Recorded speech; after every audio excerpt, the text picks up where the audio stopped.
Go for first. Okay, now try. There we go.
There's Daddy's friend.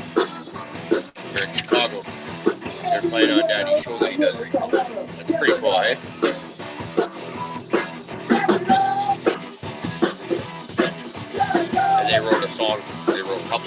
Daddy show. That's to me, Daddy. That takes that serve really closely.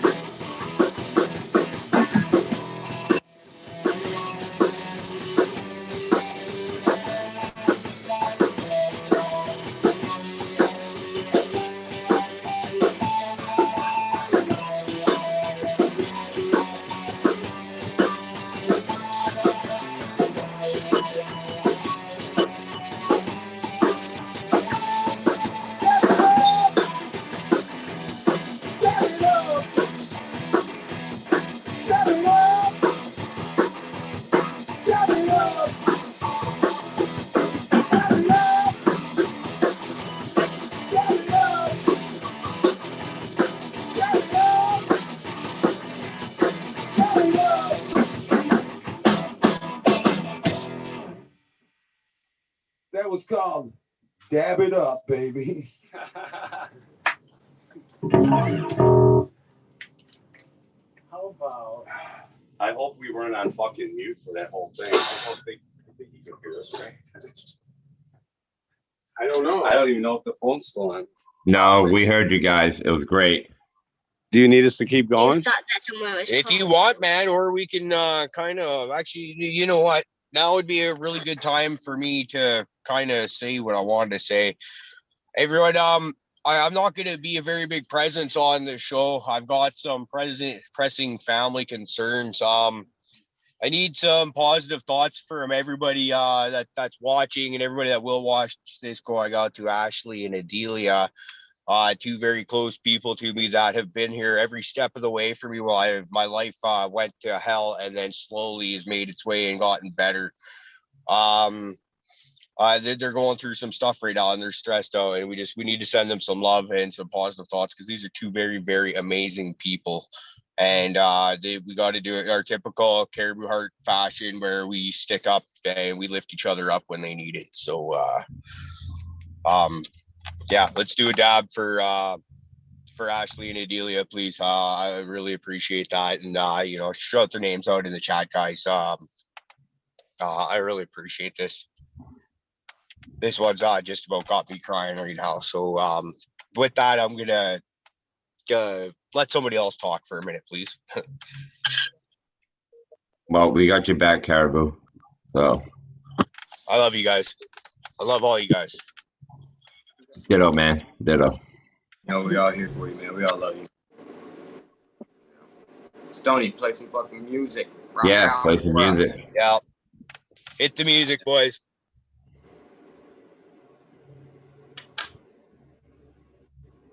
Oh, I thought they were ready. I thought they were about to play. I'm sorry. Oh, wait. Hey, actually, Uncle Rick, what's up? My bad. I threw them all on blast like that. Sorry, guys. Tony, you got a few minutes. Let's everybody say what up. Hey, Uncle Rick. Hey, am I coming through clear? No feedback or anything. Okay, great to see everybody. Hey, show off that sunburn you got today, mister. Wow. Well, no, it got better. Like, yeah, like I recovered. Hold on, I'll turn on the above light.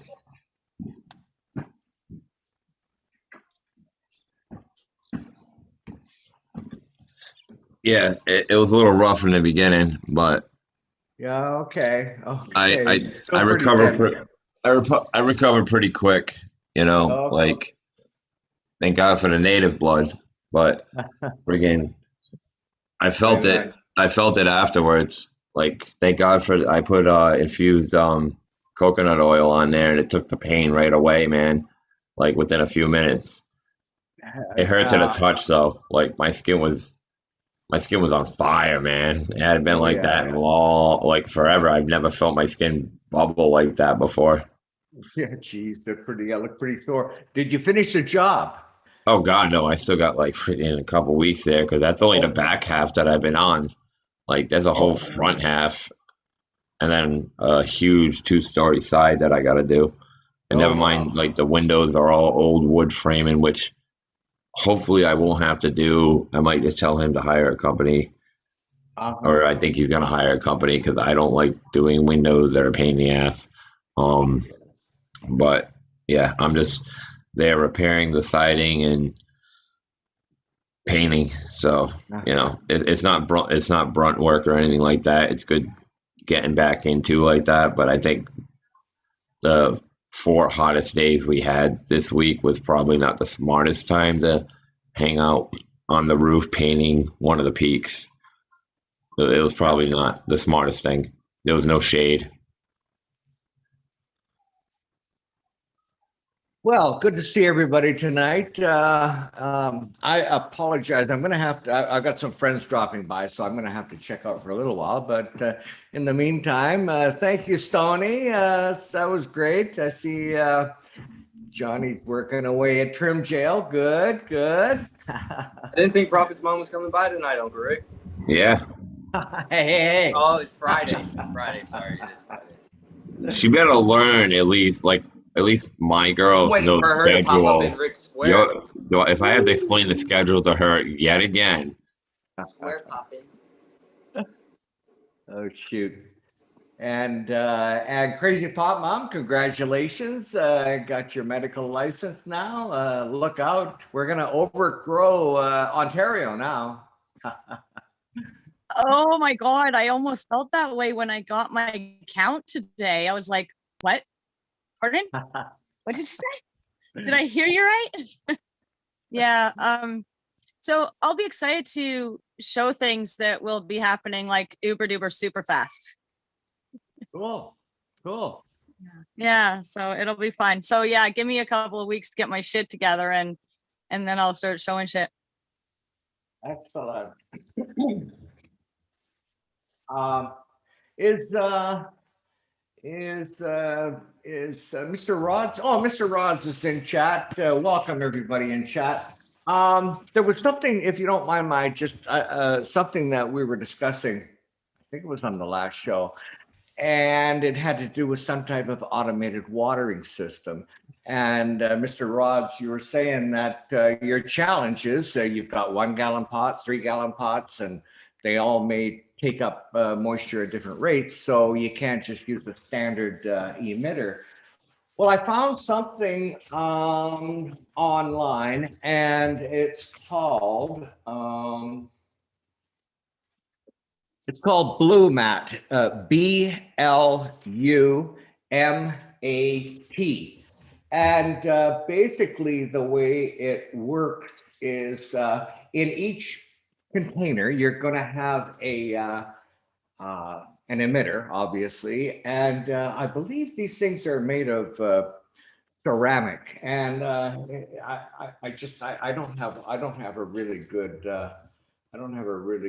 picture of how this thing works. But if you look it up, so basically what happens is each one of these, let's call it a sensor. It will. You'll have one in each container and of course, a line running to each one. Now, if it's a small container that doesn't require much feeding, it will know that it's still got moisture in there. But once that sensor dries out, then that individual plant will be fed. It'll all be on a gravity system, and I don't know if we got much here. If you don't mind, Prophet, I'd just like to share the screen that I've got set up here. If I can get this thing to work, maybe not. Oh, that's not it. Not even close. Well, you see, I was trying to show off my my sharing skills, but it appears it ain't gonna work. Was that a butt plug? Come on, let's try to stay focused here. Maybe that's it there. Maybe that was it. Anyway, I thought, damn, that would probably it would probably work pretty good in. No, did something come up? No. That's supposed to be over here. Did something come up on the screen? No. Your screen sharing is paused. Yeah. We're looking at distribution drippers. Okay. And drip tubing. Okay, so yeah, there's the tubing and the Blue Mat digital soil moisture meter. And I guess this is a set, this would be a set here. So yeah, that looks fairly reasonable. There's 1, 2, 3, 4, 6, there'd be 12 emitters. And that's $109 Canadian. That's about 12 bucks American. Hell of a deal. There's a better idea of one of the sensors right there. So yeah, so you'll be able to run that sensor to one of those to each plant, and it will decide when the soil in that particular container requires water, and it will open up and just give that particular container a drink. So anyway, I just wanted to share that with you all. Yeah. That's pretty cool. Yeah. And you heard this from Mr. Rods? No, it was Mr. Rods that brought it up either in Discord or on the last show, and he was looking for something that because that's what he said his challenge was. Different size containers and like a standard drip system wouldn't really work in his case. Well, I'm gonna give a shout out to Mr. Rods because he sent the package. He has his company, and you can order stuff from him. He's got this awesome CBD honey that he makes himself with the bees and everything. It's called the Blunt Lick, and you can seal up your blunts with it. Some of you may already have had it, but I highly recommend it. Very convenient. Right on. Very cool. I have to stop myself from drinking it. I've almost cracked it open 3 times. Remind me again the name of his outlet, his store. Hold on, I'm gonna. 40 acres. 40 acres. Yeah, it is 40 acres. I didn't know he made that himself out of the honey. Yeah, I man. just learned something. I have a tube of that. Fluffy gave it to me. Dude, it's pretty occasionally badass. a blunt when one of my buddies comes over. He likes blunts, so yeah, I didn't know he made that. That's awesome. I will definitely check it out. Every time I use it, I end up taking a few licks off the brush. Yeah. I just thought it was something that he sold or was partnered with selling or something. I didn't know he actually made it. That's right. Dude, the guy's a bee master. Yeah, I've seen a lot of his pictures. Those are really cool. I like that's it'd take me a while to get comfortable enough around the bees. I still have a tendency to kind of. His fruit makes me jealous. You know what I'm saying? Oh my. Oh, yeah. What the action? Every time he shows it, I'm just like. It almost makes you want to go live in like a place with sweltering heat all the time. Yeah. And just hurricanes. Oh, it's just incredible. Snap. You didn't stand us up. What's up, G-Bay? Hey, G-Bay. In his audio, I got to give him a sec before I turn it on. I mean, we can't hear you. What did he say? What? There he is. What's up, G-Bay? Hey, man. What's going on, guys? What's up, dude? Hey, great to see you, G-Bay. Enjoying my Friday night. Fantastic. Okay, night, G-Bay. What are you blazing on, G-Bay? Right now we got so 3 Blue Kings, some outdoor. I still got a bunch of outdoor from last year, so trying to get through it all. Nothing special, but it's a nice snug trick, right? Nice snug, man. Yeah. Crazy Pop Mom. What you smoking on? Diamonds and sauce and my bread, but we. Damn. I'm smoking on GG5. Not a bad thing. I don't know if we still have Stoney on pause or not, if he's waiting for us. Yeah, rock a tune. Stoney. Yeah, let's hear from Stoney. Are you guys waiting on us? I had called them out and they weren't even ready. I felt terrible. What up? Are you guys waiting on us? You still need time? We just don't want you guys standing there waiting for us. Say the word. You ready? Hit it. Yeah. You want to do it? Is that what you want to do? Sure, why not? Give them a little taste of trouble.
Didn't mean to take up all your sweet time. Give it right back to you one of these days. I didn't mean to take up all your sweet time. I'll give it right back one of these days. I don't see no more of this and I'll need the next one. Don't be late.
you're the devil's tattoo.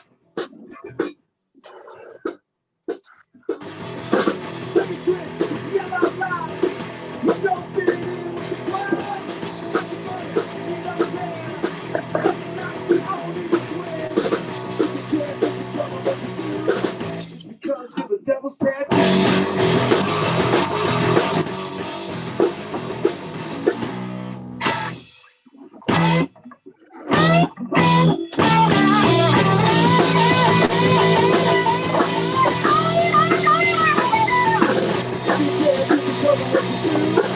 Because you're the devil's tattoo. Step right and run around. Step right and run around. I know we're making me round. Step right and run around.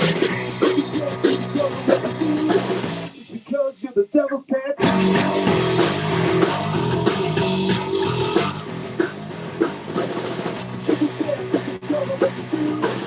Because you're the devil's tattoo.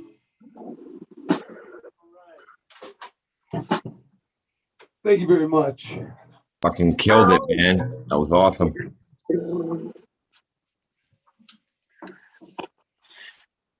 Catachronic. Jimi Hendrix said we could use that song for this bit, so I have the letter to prove it. I'm sure glad my brother's doing all this work, man, because I'll take your word for it, man. I don't need to see the letter. I trust it.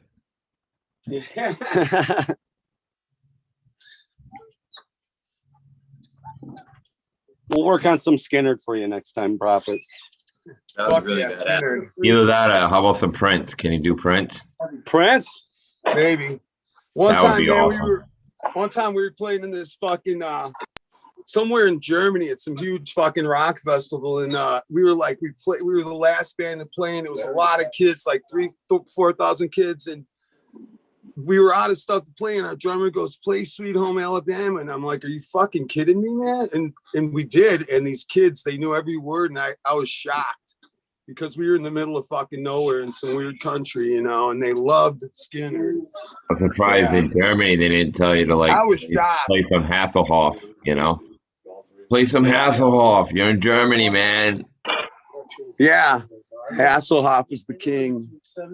They love him. What do you got there, G-Bag? LSD, diamonds and sauce. So you- G-Babe's here? Yeah, Oh, you got some man, LSD. You have some LSD mixed inside there? It's a strain. I usually No. don't get too fancy, so this is a big treat for me. Hell yeah, that's super nice Got a stuff. couple other Dude, things in there. LSD was a good strain, man. I've had it a few times. I grew it once. So I'm just playing like this, and I'm just watching your torso kind of. That's pretty much you. Awesome. Great. Uncle Rick, what was that painting or the picture behind you the other day? I was trying to figure it out, but I could never see what it was. What the fuck? What the problem? Prophet, maybe you want to mute Stony. Like the Paul Reed Smith, is it Gibson? What's up, buddy? I got it. Yeah. So it kind of looks like a leaf, doesn't it? I think it's a leaf, Definitely a leaf. abstract or something. Yeah. Oh, and Rick, I saw you were asking my girl where her money was. Did you see my reply? I said, you know, you could talk to my mom like that, but not my girl. I got the email. Well, she's got a drawer full of IOUs, and I told you I pay in inches. So exactly how many inches do you want, buddy? Shoot. Yeah. So what else? Yeah. So I planted my autoflowers yesterday. Still nothing. I expected to, see some popping, but what the hell? Am I a little impatient? Maybe. Day or two. Impatient or impotent? What was that? I can't hear you. Yeah, no, it took a few days for, even though mine busted through with the taproot because I soaked it and then I put it in the ground. It still took like 4 or 5 days for it to come out. You know what I'm saying? So Yeah. don't get too antsy. It's still gonna pop through, and then you'll see that it grows faster than normal. Yeah. He's pulling your leg and you fell for it, Prophet. Oh my God, that's hilarious. Good for you, Rick. Wait, what do you do to me? Oh, I popped seeds before, so I know I'm a. Well, I heard about your last auto run, so I mean. Oh, geez. You know. That was sad. That's why. So I mean, I was just letting you know. Don't get anxious. You know, they're gonna pop. They'll pop through. Right now didn't go very, very great. Maybe you suck. Mechanical's killing it right now. I just had the one that just, it's just Hey, it's nice. I mean, smells great terps. I'm laying a shitload out into my yard tomorrow. Got that one. How much did you get off that one you harvested? Me? Yeah. I didn't even, it's only like maybe almost 20 days old. Oh, the one I did before? Or are you talking about hypes? No, the one before the auto you did. The auto I did, I got 7 grams. The one before that, the first one I did was 3.5 grams. The second one was 7 grams. So, better than Rick. You'll be able to kill all those in one. That would be great. That'd be decent, 14 right? grams. I'll be ecstatic. Now these were inside, but you're growing some outside now this year, right? I got them all outside. I decided just to put everything outside, save on the fucking energy of vegging.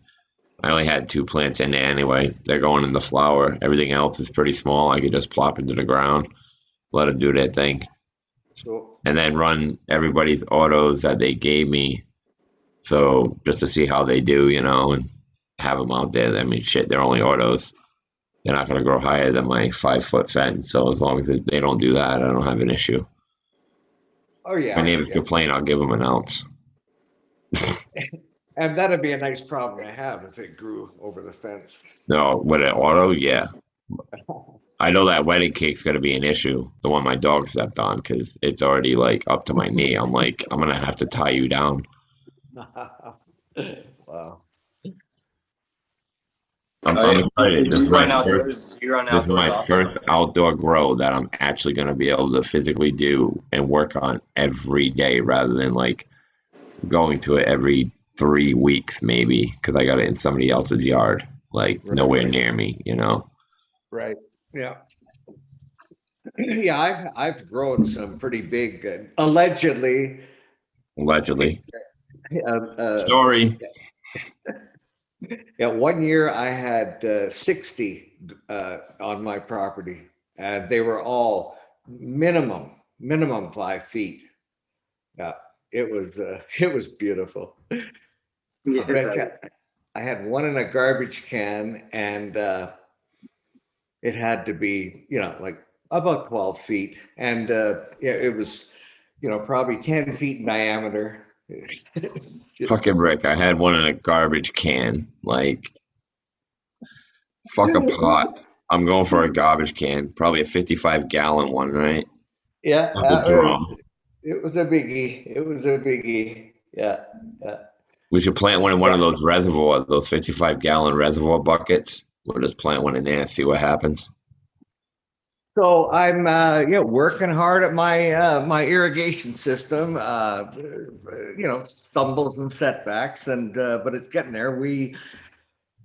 It's likely that tomorrow we're going to glue everything together. So I mean, once you get to that point, like there's no turning back. So we've been cutting and measuring and fitting, and tomorrow will be that. I don't think I'll be running water through there tomorrow, but it'll all be well, we'll see. And what was I going to say about that? So I was at the dump today, and I looked over, and there's a blue barrel of not 45 gallons, Matter of fact, I got one already, and I thought, hey, it'd be cool to have two, and then I could mix my res in one and try. Anyway, so it's just sitting there. So I asked the attendant, hey, can I have that? And yeah, take it, it's yours. So I brought it home and started cleaning. Well, of course, I found a hole in it. So this happens.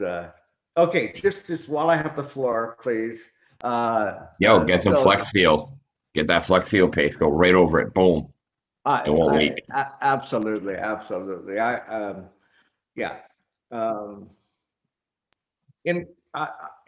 I'm slightly nervous that I don't know maybe what was in that before. Like maybe there was pesticides in there, something. I don't know. So I'm gonna have to do some soul searching before it was just an impulse thing. Anyway, I got to tell you another dump story. So this a number of years ago, and I went to the dump to dump some shit off, and but it's the type of dump where you I guess you pay for so much a pound or whatever. Now, I know you're in Canada. I got a quick question. Are you talking like an outhouse dump where you're dumping off shit, or are you talking like the actual garbage dump? Garbage dump. Okay. Garbage dump. Yeah. I got another garbage dump story, but I'll save that as well. I got to focus on this one. I tend to ramble. So I went to the dump and I dumped off some shit. I guess paying or not paying, that's not part of the story anyway. So I went to the dump, my trailer, dumped off some shit. And as I'm leaving, I looked over and there's a 4x8 sheet of plywood. It's got a few nails in it and, it's broken up, but geez, man, look at plywood today. So I thought, well, fuck it, I'll grab it. So I went over and picked it up. And as I got it mounted and heading back to my trailer, there's an attendant there and he says, hey, no scavenging. You're not allowed to do that. You can't take this. And I go, fuck. So I let it go. Well, there was a nail in the board, cut my hand, fucking blood everywhere. Blood everywhere, and I got no plywood. I'm on my way home. There.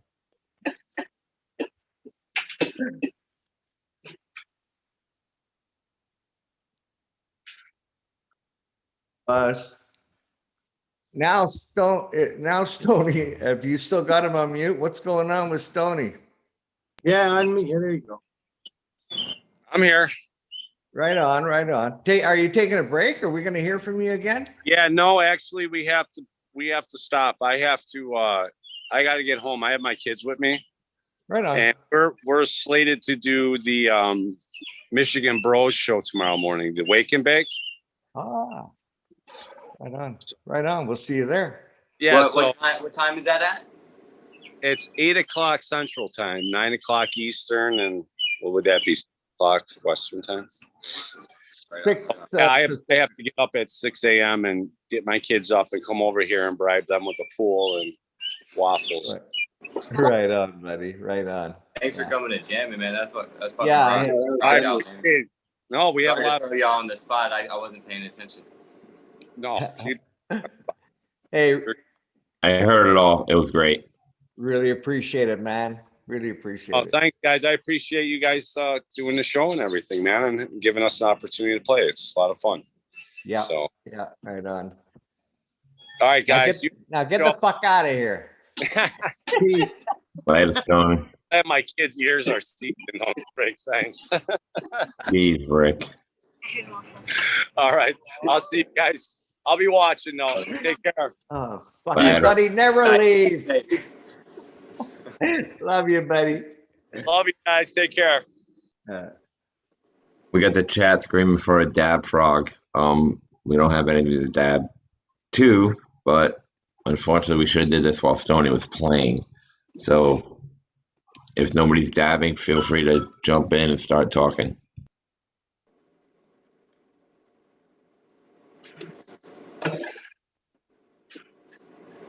How's everybody doing tonight out there in the chat?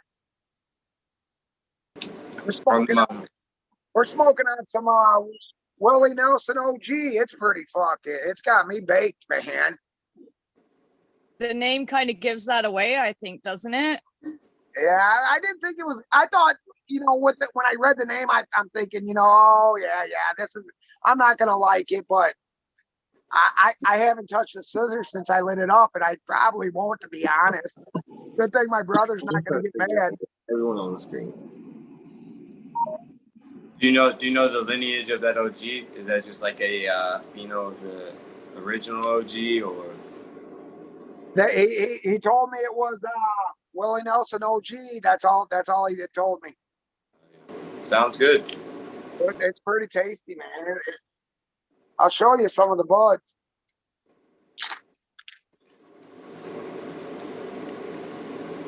Oh, hey, there's that meathead, DP. That's that meathead.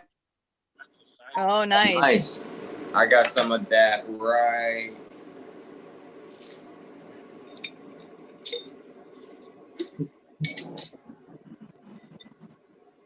The suspense is killing us all.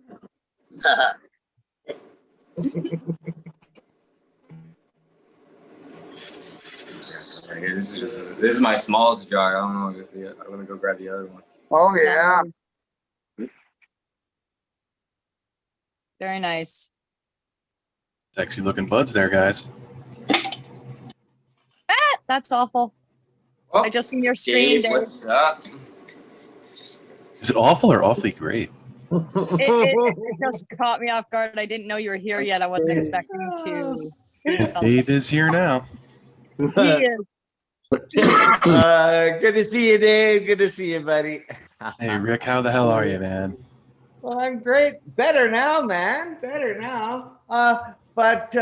Okay, so I just got to show off this fucking technology. Prophet, if you'll just allow me one more screen share.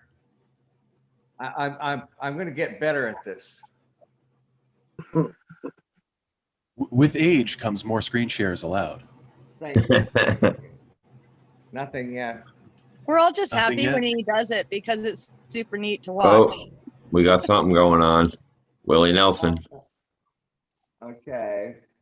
Oh, fuck, look at Uncle Rick go. Wow. Yeah. Oh shit, he's even got chat on the side over there. You see that? Oh, yeah. Hey, Yeah, he's done more than that. That's the pop-out chat that I learned from Spartan. I still haven't figured that one. I'm a little disappointed there's no porn up in the little tabs there. I only see Amazon, YouTube. He got rid of that Google. before he showed the first time. Smart man. Well, Smart hey, man. We're always warning him, watch You- what you're showing. So he's being careful. Yeah, no, I already took Pornhub off my favorites. So okay. So Solid. anyway, That's it's a solid. sativa- Gilf search.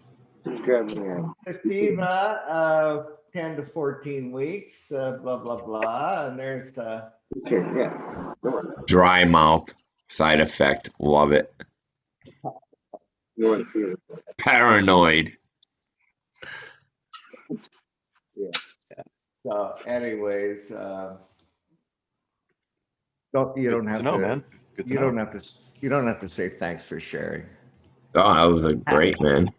Sharing is caring, Rick. Yeah, dude. Hey, you're I learning. feel like I'm in a 12-step meeting again or something. That's for sure. Yeah. Now that he's in. So you know what? Just for that, I'm gonna give you, my friend, a thumbs up. That's a nice bud you got there, buddy. Yeah, What is that? I love this stuff. I What talk is about it? it all the time. It's that Blue Apollo. It's my favorite weed. I don't really listen to you, so you can talk about it all day. Oh, touche, man. I got no comeback on that one. That was just solid. I told you, you But gotta be that's- quick, man. You gotta be quick. Yeah, you gotta be quick on the old trigger there. But it's DJ Blueberry and Apollo 11 Haze F3 from Bodie. Bodie worked those two lines from Brothers Grimm and DJ Short. And Oh, it's Brothers Grimm, really? Because I still well, got it's the Brothers I got the Grimm to Grimm go. and yeah, Brothers Grimm and DJ Short were the original makers of the plants. Bodie got a hold of them. He took the Apollo 11 to F3, leaning it towards the Genius, which was the opposite of the Cindy 99, which is Genius and Cindy 99 is what makes Apollo Haze. So he wanted to go towards the Genius, and breed that into the DJ Blueberry, at least with this particular one-off, and I love it, man. It's fucking dope. Do you know which Brothers Grimm plant it was he used? I used the Apollo 11. That was Brothers Grimm. Was the Apollo 11? See, I like I said, I have the Grimmica, and I did one of the other ones. I can't remember, but the Brothers Grimm was a great company, man. I really liked a lot of their strains that came out, and of course you got DJ Short, obviously. That must be a killer combo, though. It's great because it gives you that DJ Short, generally leans to the indica, that kind of puts you into the couch, kind of buzz. But I love the Apollo Haze, man. It really adds a nice uplifting, good stone to it. Definitely helps you get shit done.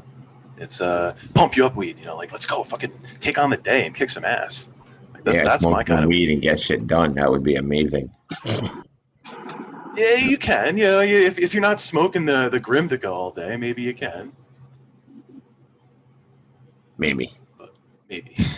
Well, I've been working, so I guess I've been kind of smoking again. What do you like smoking up on the job, Prophet? Well, I definitely don't go for the headband, and I usually stick around to the coffee. And my boy brings random ones. Like I smoked the fuck was it? I think it was Silver Haze actually. It was a haze either way, because I was like, oh shit, I haven't smoked a haze in years. But we smoked some of that. I don't like to get too big, especially like being out in the sun. It's like if you're too stoned and you're stuck out in the sun, it just seems to like totally. Get you one of those hats with the umbrellas on it. The homeowner had one, and I swear to God, it looked like Johnny's, and I wanted to jump him for it. Like I was just like, I want the hat, dude. I'm gonna get you one of those old school radio headphones, like the antenna goes way out. Nice, that would be awesome. And some roller skates. Be killing it. Huge. They weigh like 30 pounds.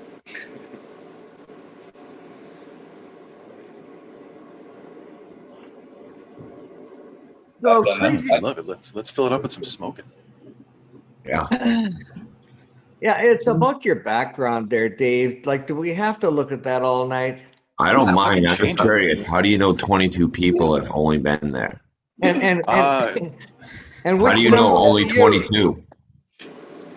Hey, this is what happens when Google Maps merges with Tinder. Like that. That's how you know. Oh. The two syncing devices. Got it. End up there. But if this is very offensive, I will change it for you, Rick. I will change it. Wait, hold on. Offensive? Really? We have that word?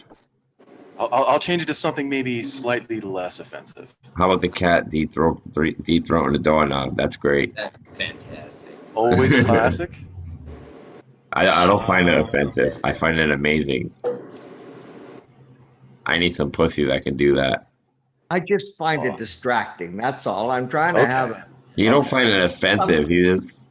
No, I'm trying to talk to you. And there you go. There you go. That's the one. How's that? What better? are you gonna do? What are you gonna do? Way better. That better? I love it. Yeah, that's Dave, don't move your head, okay? That's all. okay. Don't move your head. Stay over there. So, Crazy Pop Mom, is that better? tell us about, That's awesome. Your grandchildren. You have a shitload of grandchildren. Holy crow. Congratulations. I don't know if I would say that. There's too many of them. There's 8. Yeah. So I have 2 step grandchildren because of a split relationship. So she took his kids and he went somewhere else. So those are the 2 oldest ones. And then the other 2 that belong to her are also girls. So she's got the 4 girls. And then my son has all the other ones. Don't tell me to say the ages again. That's why I had to call them and say, like, come on, give me the ages so I don't look like a grandma that doesn't know 8 freaking kids' ages. They're from 1 to 9. But who's counting? No, I think they're older because the other 2 are older, like the teenagers. They're One's in 16 high and school 14. already. Yeah, so there's too many of them, that's all. Right on. So what has everybody else got going on outdoors? Dave, is that a current picture there? Or? Absolutely, it is. That's a re-veg of some blueberry butcher. I grew that I harvested that maybe a couple months ago and re-vegged it and threw it outside because I don't have any room for it. You guys Why and not? your blueberry butcher, man, I'm so jealous. It's Oh fucking my God. awesome. Dave, a Did you serious amend question. soil at all? Or what did you? How did you do it with your outdoor? I don't know anything. I just literally Go threw it in. There's a little creek that runs right behind me, and this is kind of just off the bank. Really good soil there, so I just dug a hole and put it in. Looks I put about 5 of them there. Yeah. Dave, that looks beautiful, and the leaves are all praying, and that's pretty cool. How big is that going to now? And this, I'm sorry, serious question: what parallel are you at? Ask your phone. It's important. It's important that I know. Honestly, I couldn't tell you exactly what parallel, latitude, longitude. I'm in New York. Just know that. Ask your phone. Ask your phone. Ask okay, my but phone. Does New York? It doesn't border on Canada. It absolutely borders on Canada. It does. It I does. hear there's a river in the way. Yeah, but okay. And some kind of big ass waterfall. Thanks, DP. Yeah. Okay. So if New York is here, I'm like here. Okay. So I think we already established. We're gonna start over. Okay. I think we already. So my long drawn out question to you is how, like, that'll all flower okay outside? Yeah. When we'll do you, see. I mean, it's a brand new. Well, is this your first outdoor over there, Dave? No, I have grown plants outdoors. Okay, so they do work. You'll be fine. Outside works great. Yeah, you'll be fine. Is it resistant to powdery mildew and all the shitty parts of living where I live? We'll find out. Yeah. What I ran last year was something that was selected by somebody for years and ran outdoors right here, so it had no problems at all. So we'll see what I can get out of this. To me, it's just extra gravy on the top. I could have just thrown it out. And that's a re-veg. That is a 100% re-veg. Right. Wow. Explain that to me. How do them deer treat your plants over there? Oh yeah, well, we'll find out how they treat this one. They were fine last year with what I threw outside. Oh yeah. Outside, but the thing is, where I live, there's a lot of space. So there are a lot of deer, but there's a lot of space. So they could be all over. Yeah. I'll wake up in the morning and there's 6 of them in the backyard, and then I won't see any of them for 2-3 weeks. We were stashing them in the woods, so they were coming across and eating them. One time, I swear to God, a whole entire herd of cow came through, and they found probably 12 of our plants, and they ate them and stomped all over them, and it looked like they got stoned and took a nap, because you could see how all the grass and everything was just laid down on. It was just messed up, but wiped out a whole crop. Just one herd of cow ate it all. That is one of the fears I have. Where I located this little spot where a beaver actually cleared a whole bunch of little land right there, and there's down trees that he was working on, and I don't know what happened to him. So I was like, all right, well, I'm taking over now. It's my land. Yeah. Flooding was another issue we had in the lower valleys. If it rained a lot, all of a sudden, next thing you know, it's you kind of plan towards the water to kind of help it feed itself when it got big enough, but sometimes that backfired during heavy rain and shit like that, because then the next thing you know, that plant is halfway on the water, and you're like, oh shit. Oh yeah, dude, I remember last summer I was watching video of a house float down the river because there was just fucking so much rain at one point. I've seen sections of the highway disappear in your area during torrential rain, because it comes, like I said, down a valley or whatever, and that 88, boom, man, big enough to where an 18-wheeler could fall in, because it did. And I was just like, wow, when you got a hole that big in a highway, an 18-wheeler just falls into, that's mind-blowing, That's some heavy fucking down rain. You know, that because it's all coming down from the hill and all that. Because once that's fully saturated, it's got nowhere to go but down, and then the hill becomes this giant waterfall, basically.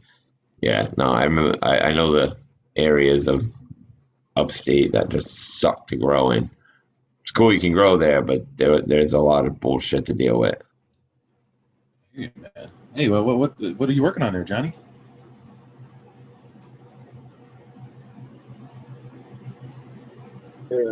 I think it's pot. He's doing pot talk. Thank you. Thank you. Vibe talk. It's Can you rosemary. explain the I'll re-veg just to me? assume. Can I explain a re-veg? You harvest it, Yeah. and then you take it from going on the 12-12 or however whatever flower cycle you had, and then you switch it back to your veg cycle. So you're re-vegging it. So do you take like the flowers and then like that's where I'm confused. Like, are I you trim off the flowering bulk of it. I flowered it. I harvested most of it. I kept about 4 branches along the bottom, and just put them back into the veg room, and they just start after a few weeks. Honestly, because the rooting system's already there, it didn't take this plant didn't take too long. After about 11 days, I was getting like not the fucked up growth that you normally get with a re-veg, because it'll grow all weird because it's like, oh my god, what are you doing to me? And then all of a sudden it will switch back to its normal growth. And it only took 11 days to switch back for this plant. Okay, I've heard is a pretty little bit about fast. that, but nobody's ever actually said enough for me to grasp the concept. Thank you. You're welcome. I'm here to help. So That's Dave, cool. I'm sorry, I missed the beginning of that conversation, but you have to leave at minimum one bud on that plant in order for it to re-veg. Yeah, the bare minimum of at least one. I would left do 4. more than one, just because my cat knocked my fan over and I had one, and I don't have one anymore. Yeah, the more you give, the more of a chance it has. And you said you had 4 on this one? I left 4 on this one. Wow, that's impressive. How big do you think that's going to get? I don't know, honestly. Is it honestly. a indica dominant or sativa? This one was honestly a little bit more of an indica, but the high was more sativa as far as its structure. I do have another one out there that was just like the Jack the Ripper, and that's going to be a fucking stretchy bitch. So we'll see what happens with that. Yeah, right on. Yeah, hey, that's going to be fun to watch. Yeah, I'll keep you posted. I'll show you shit. Cool. Hopefully no deers get them. Thanks for making me think about that again, Prophet. Yeah, Hey, put something around it. Pee around the area. Yeah, true. Just keep peeing around your plant. I'm wondering if certain animals are attracted to certain species of cannabis. What I'm asking is, I wonder if it's strain dependent on, like, because we have deer around this area, but I've never had a problem with them eating my cannabis outside. My buddy up in Maine last year, they only ate his purple train wreck, and they left everything else. So that was one of the ones I guess they were after. And maybe it's the fruity one, because they eat fruit, right? For the most part, berries and shit. So maybe like the fruitiest smelling strains maybe attract them. Okay. Well, I think that answers my question. I'm only taking a guess. They also had the same problem on the Dude Grows show. One of them had something that just ate like a Pacific plant and left all the rest. They're just like, what was that? So maybe it might just be strain dependent. They're just like, wow, I get a good buzz from that one. I would just about guarantee that it is. Absolutely. I was watching or listening to a podcast today, and they were talking about terpenes and terpenes. Well, they were saying that suggesting that the main reason for them giving off that smell is to deter anything that might want to attack them. So there is some logic to that, I guess. There's also certain ones that attract some things, like certain insects for pollinating reasons and such like that. I've learned as well. So because I was really fascinated by that, and so I did a little bit of research from here and there, just learning about possibility of certain terpenes in certain environments and stuff like that, and how outside stimulus is affected and stuff like that. So that's really cool. Yeah.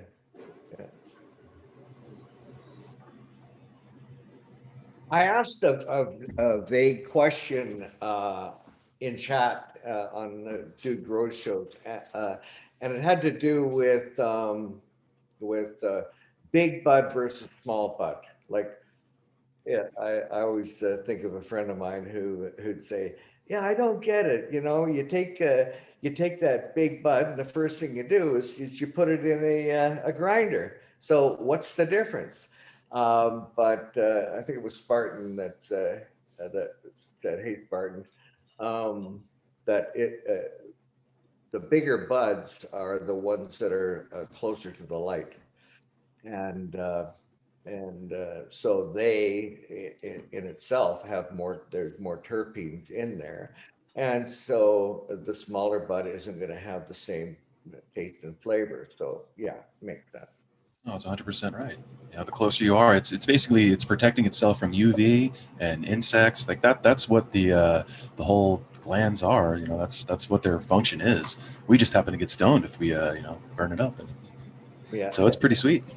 Yeah, it's a good trade-off. I'm down with it. Symbiotic. Yeah. So I guess if it is an issue, it would be a good thing to know what strains, if you have a high percentage of deer in your particular area, it'd be cool to know if there was a certain strains that would deter them. Just a side story, it was 2017 where we had an incredible forest fire season. It was devastating. No lives were lost, but I'm sure hundreds of thousands of animals lost their lives, but it really fucked everything. The animals, it really fucked them up, and so that was it was the summer of 2017. That fall, the bears were really screwed up, and we had bears around here like I've never seen in my life. Matter of fact, well, in 15 years, I saw, I saw a mother and a couple of cubs on the property. But this other day, I looked out the window, and up on the road was a big brown bear. And I took a picture. I don't know if I can find it, but yeah, I know. Look in your phone, idiot. But anybody that looked at that picture said that was a 500-pound bear. It was, and I was so scared, but he just kept going down the road and never saw him again. And prior to that, I was really interested in maybe trying my hand at honey and growing bees. Well, let me tell you, that year of the bears, forget that, man. I'd never, that would never work. No.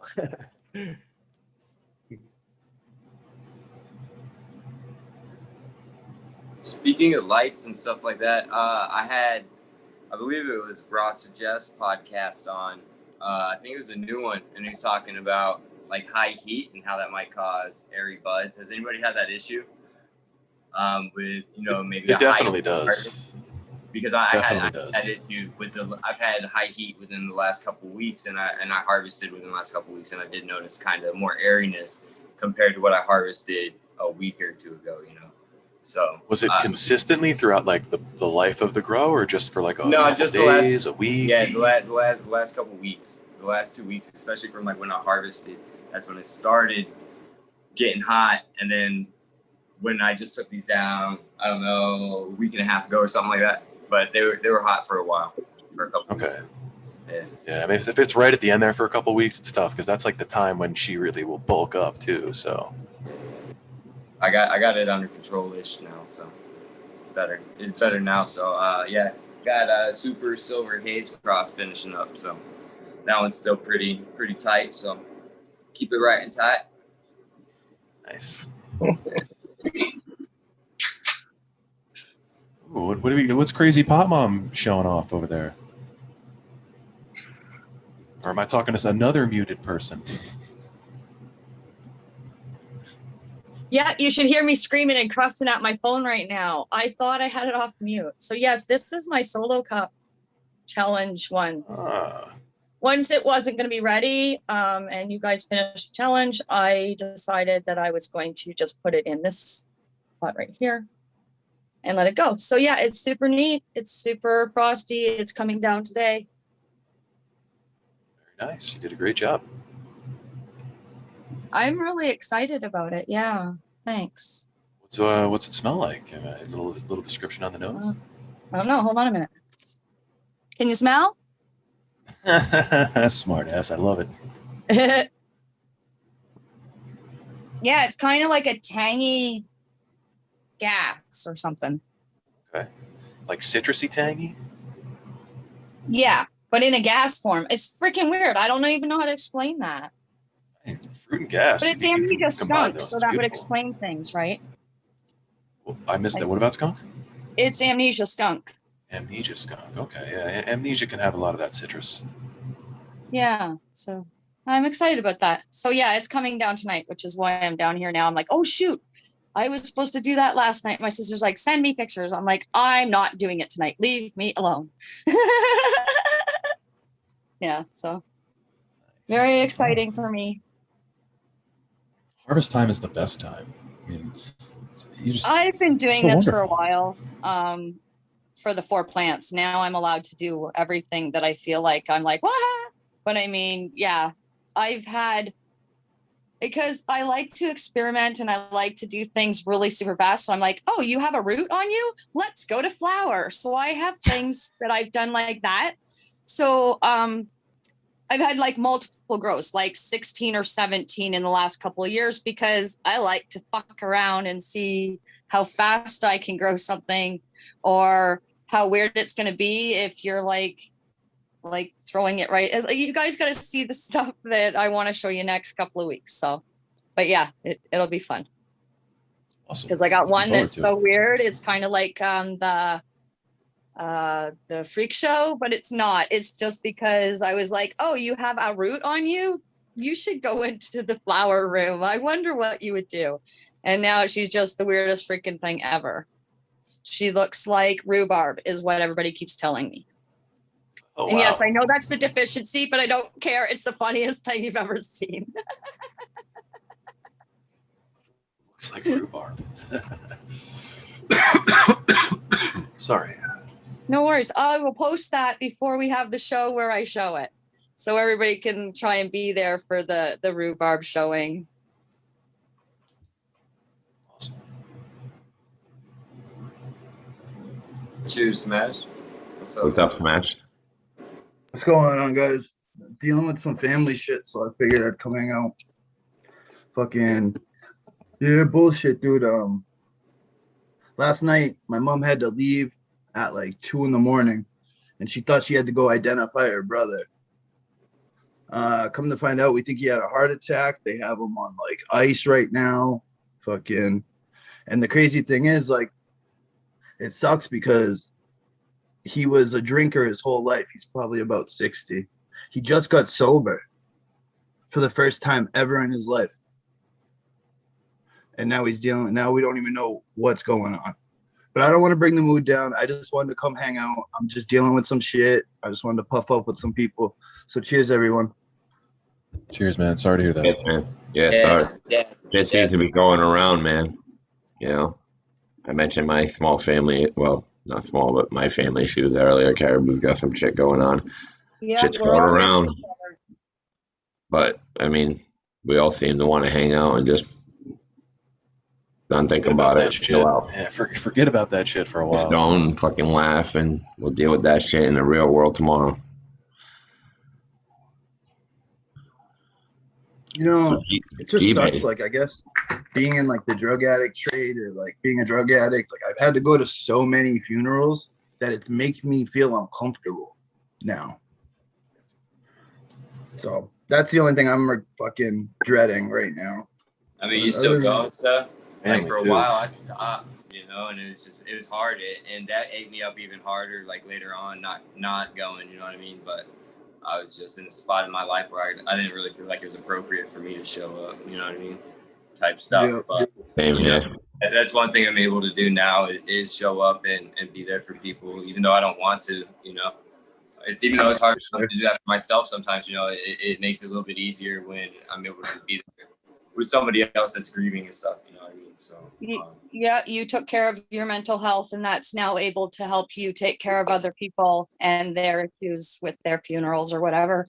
Yeah, I understand that. You got to take care of you before you can help anybody else. Yep. What are you guys smoking on, by the way? I got lemon tree flower. Nice. Lemon tree's good shit. I've been bagging headband and coffee and smoking wedding cake shatter for like the last 2 weeks. I like I'll take my last dab of this Pootie Tang. This stuff is ooh-wee.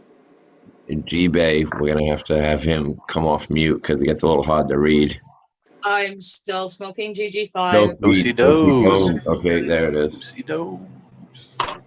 Yeah, I got a couple selections here. Oh, he's going to brag. Some salacious selections.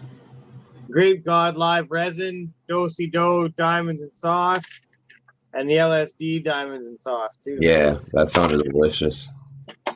Grape God is definitely a good myself. strain for sure. And Mother of Graper is definitely a fire one. Those are the two I've gotten great terps off of when I've smoked it. And they're like, it's hard to get a grape terp, I feel like. This shit looks gas. Oh, yeah, it's oh, man. It reminds me of like a grape popsicle as a kid. Delicious. Sounds good. I'd fucks with it. Dude, all I have is this tiny little banger. Look how little that thing is. I broke up two other ones. It's so little. Little baby banger. Little baby banger. Oh.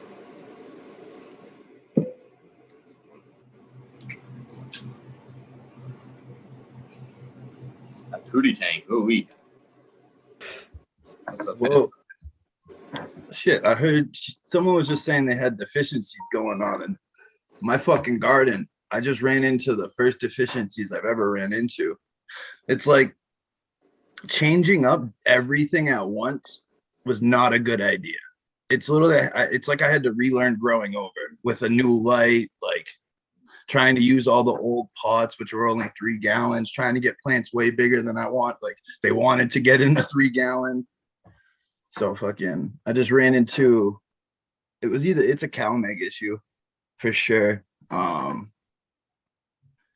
So I fucking just transplanted. I'm 3 weeks into flower and I said, I'm not even playing the chasing game. I'll just transfer you into a 10 gallon and hopefully you catch up.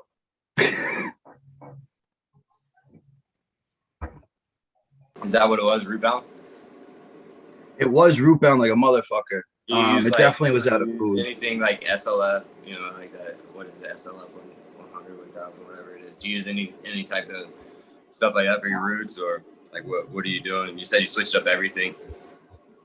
I mean, for nutrients, normally I use like Costa Maine soil because I'm on the East Coast and I get a pretty good deal on it.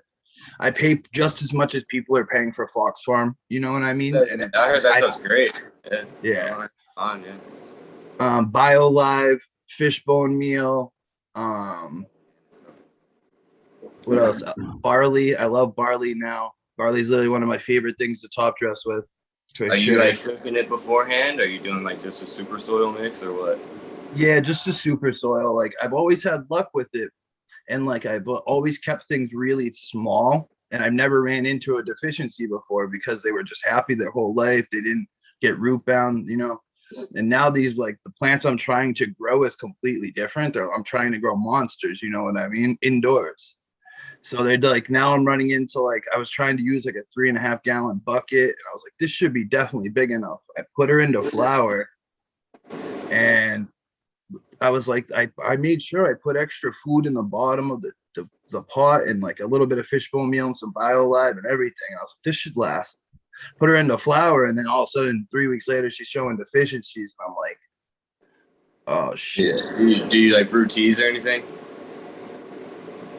Worm castings, just straight. I use worm power. which is like concentrated worms. Like they're just the concentrated juice. That's like Coot said, if you can't have a worm bit, it's the next best thing having a worms. I just started running my first organics and stuff like that. I'm hard as mine. I kind of ran into the same issues, but I wasn't even planning on doing this one. I had it over at a buddy's, and long story short, I had to get them all back over here. You know what I mean? And I flipped them right away back into flower, and they're in tiny pots. You know what I mean? So, but I was doing the whole teas and top dressing and stuff like that. But these longer flowering ones in these small pots, I kind of ran into some issues like that. But it's fun kind of learning how to, you know, I mean, amend this or finding this and that and sourcing this out for it instead of being able to go to like just this and pow, hit it, you know. I thought about just trying some of that. Pow, just hit it with jacks. I see some people grow fire with jacks. Oh no doubt. I was just talking to my buddy. I'm setting up another tent, and this one's gonna be synthetics just because, you know, I'm gonna have my 2 organics. I'm gonna have the synthetics. Just why not? You know, really. Sure. So, yeah, I'm excited about that one. I got a lot of really good genetics I want to run. So, how far away are you from harvesting? What week are you? I have a little autoflower right here. I harvested like 2 years ago. Yeah. Just a little guy. Dang, bro. I'll be happy with that. Strawberry pie. My first 2 I did a sour stomper from Mephisto. That was fire. That thing was so gassy. And then I did a saltwater OG by blanking out. I think purple fucking. I can't remember. I'm sorry. Like not too stoned. Dude, I really fuck with that. Well, I guess they gave me a bunch of free shit, so like, you know, might as well run it. I'm not gonna let it go to waste. I literally just put them. This one was different. This one I kind of like played with and like trained, but the other ones I really don't even train, and they're in 1 gallons, and they're probably about 2-3 feet tall right now.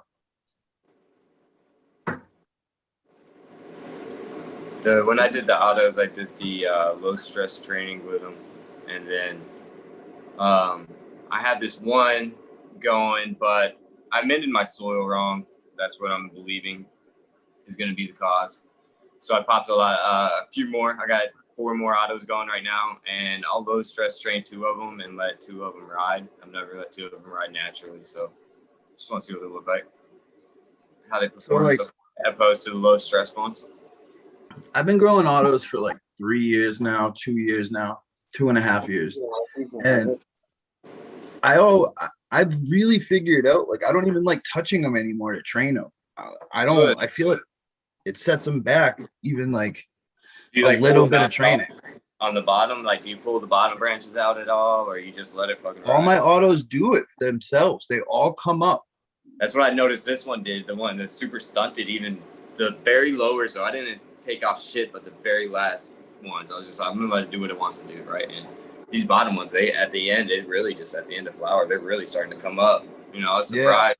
Yeah. I really was, but I'm interested. I hear a lot of people that grow autos for extended period of time say that they started doing this, started doing that, but ultimately the best thing was them not fucking with it and just letting it just go.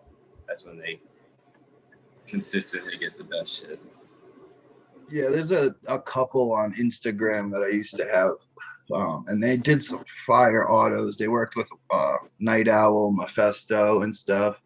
And they were like testers for them. And every autoflower I seen come out of their garden was like 3-4 feet tall. And I'm like, wow, like they fucking got this thing down, like the autoflower game. You know what I mean? Like with most people, they have to do it with photo periods. When I was on Cannabis, I had talked to this lady, Coastal Mary Seeds. She grows some monsters. I didn't believe her at first. I was like, no way, those can't be autos. And, yeah, she rocks those things. She says it's all about you got to get that root system. That's your thing. That's what she's saying. You got to get that root system established before it wants to hit that pre-flower. But she said even in pre-flower, since it's an auto, it's still developing that root system so rapidly that it's important to keep that microbial system real active and everything and going.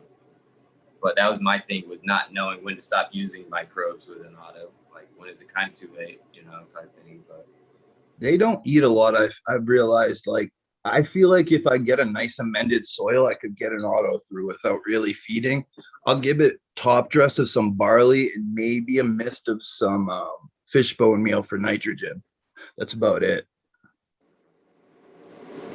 They're really low feeders, and I do it in 1 gallons too, like just in the bedroom, just to like have things pop up, like, oh shit, I can harvest this now, and then I got this shit going. That's why I like them, because it kind of perpetual. Like when I had 110, it was perpetual because I had autos and photos, and I was harvesting every couple months, and it was really good. I had it down to a nice little science, but it's just everything changed, spot changed, like. I killed a bunch of plants. Not like I've been growing since I was 16, and I still had to kill off a bunch of plants this last like learning curve. My soil was getting too acidic-y, and they were just dying from the roots up.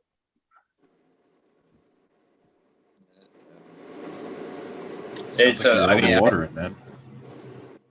It was I didn't put enough aeration and tried to reuse soil, and it was staying like mud. So it wasn't drying out ever. And it was just keeping those roots way too wet. Yeah, I learned that real quick. I was trying to reuse soil and be like, oh shit, why do I always throw it away? Fucking everyone uses it, reuses it. I'm like, all right, I'll try it. And I tried it. And then I went back to buying bags because like that's what I've been doing. And it's always worked. So I want to mix up like Coots mix really bad. And like have a living bed going, because that's like my end goal, because I hate watering like every day and shit. Yeah, I want to turn my 2x4 once I figure out what I'm moving. I want to turn that 2x4 into a no-till. That's exciting to me. That whole learning, or that whole living ecosystem in your soil and stuff, and having the whole compost right there too. That's awesome. Just throw it all right there, That's pretty cool. I think I usually do a no-till outdoors in my garden, but I think next year I'm going to rent a machine and till the whole thing, because a lot of weed seed got in there. Not like regular weeds, but like actual weeds and stuff are starting to grow. So I think I'm just going to till everything and flip it and just let all that stuff die right on top before the winter.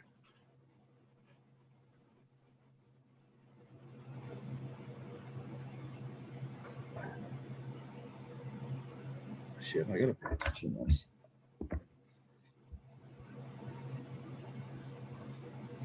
Dave, what background you got? I was gonna say, speaking of no-till, I tried doing the same thing, but then I just found soil compaction was an issue, and it just became too dense to really get the water, and like then it was just all random weeds. I don't know, it just didn't feel right really. I let it go for a year or two, and I changed my whole approach after that.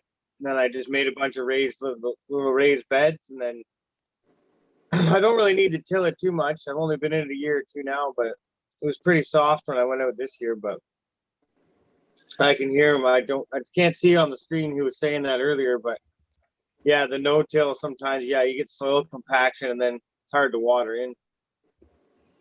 Yeah, or it stays way too wet. My outdoors is kind of funky. Like I kind of have to put like a little spot of soil, regular soil, and plant into that so the roots are big enough to go into the hard, like packed sort of like ground.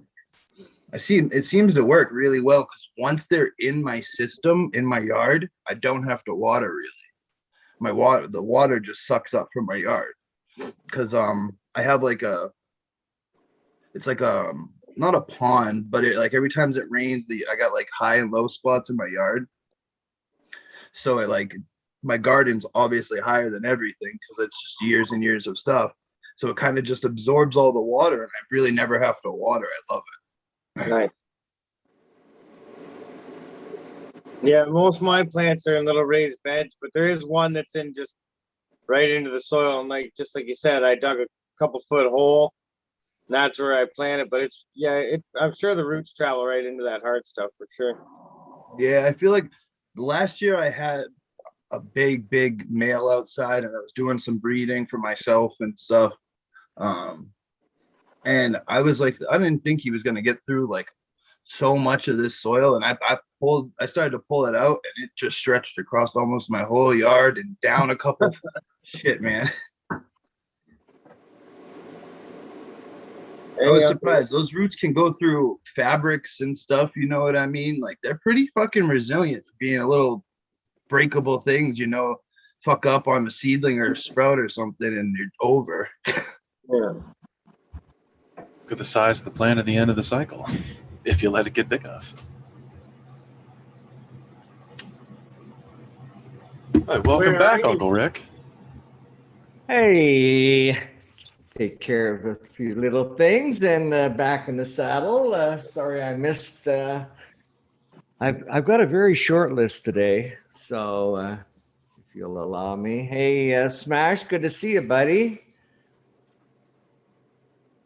What did I want to throw out there? Okay, it could be, well, I don't know if it's controversial, but on a recent few podcasts, I heard people bad-mouthing other companies, and without my knowledge of, that looks yummy, Smashed, without my knowledge, I just thought that you know, if any of it's a fact, well, okay, I'll just go ahead and say it. Green Jeans Gardens. I follow his setup, and I respect his knowledge of the industry and so on.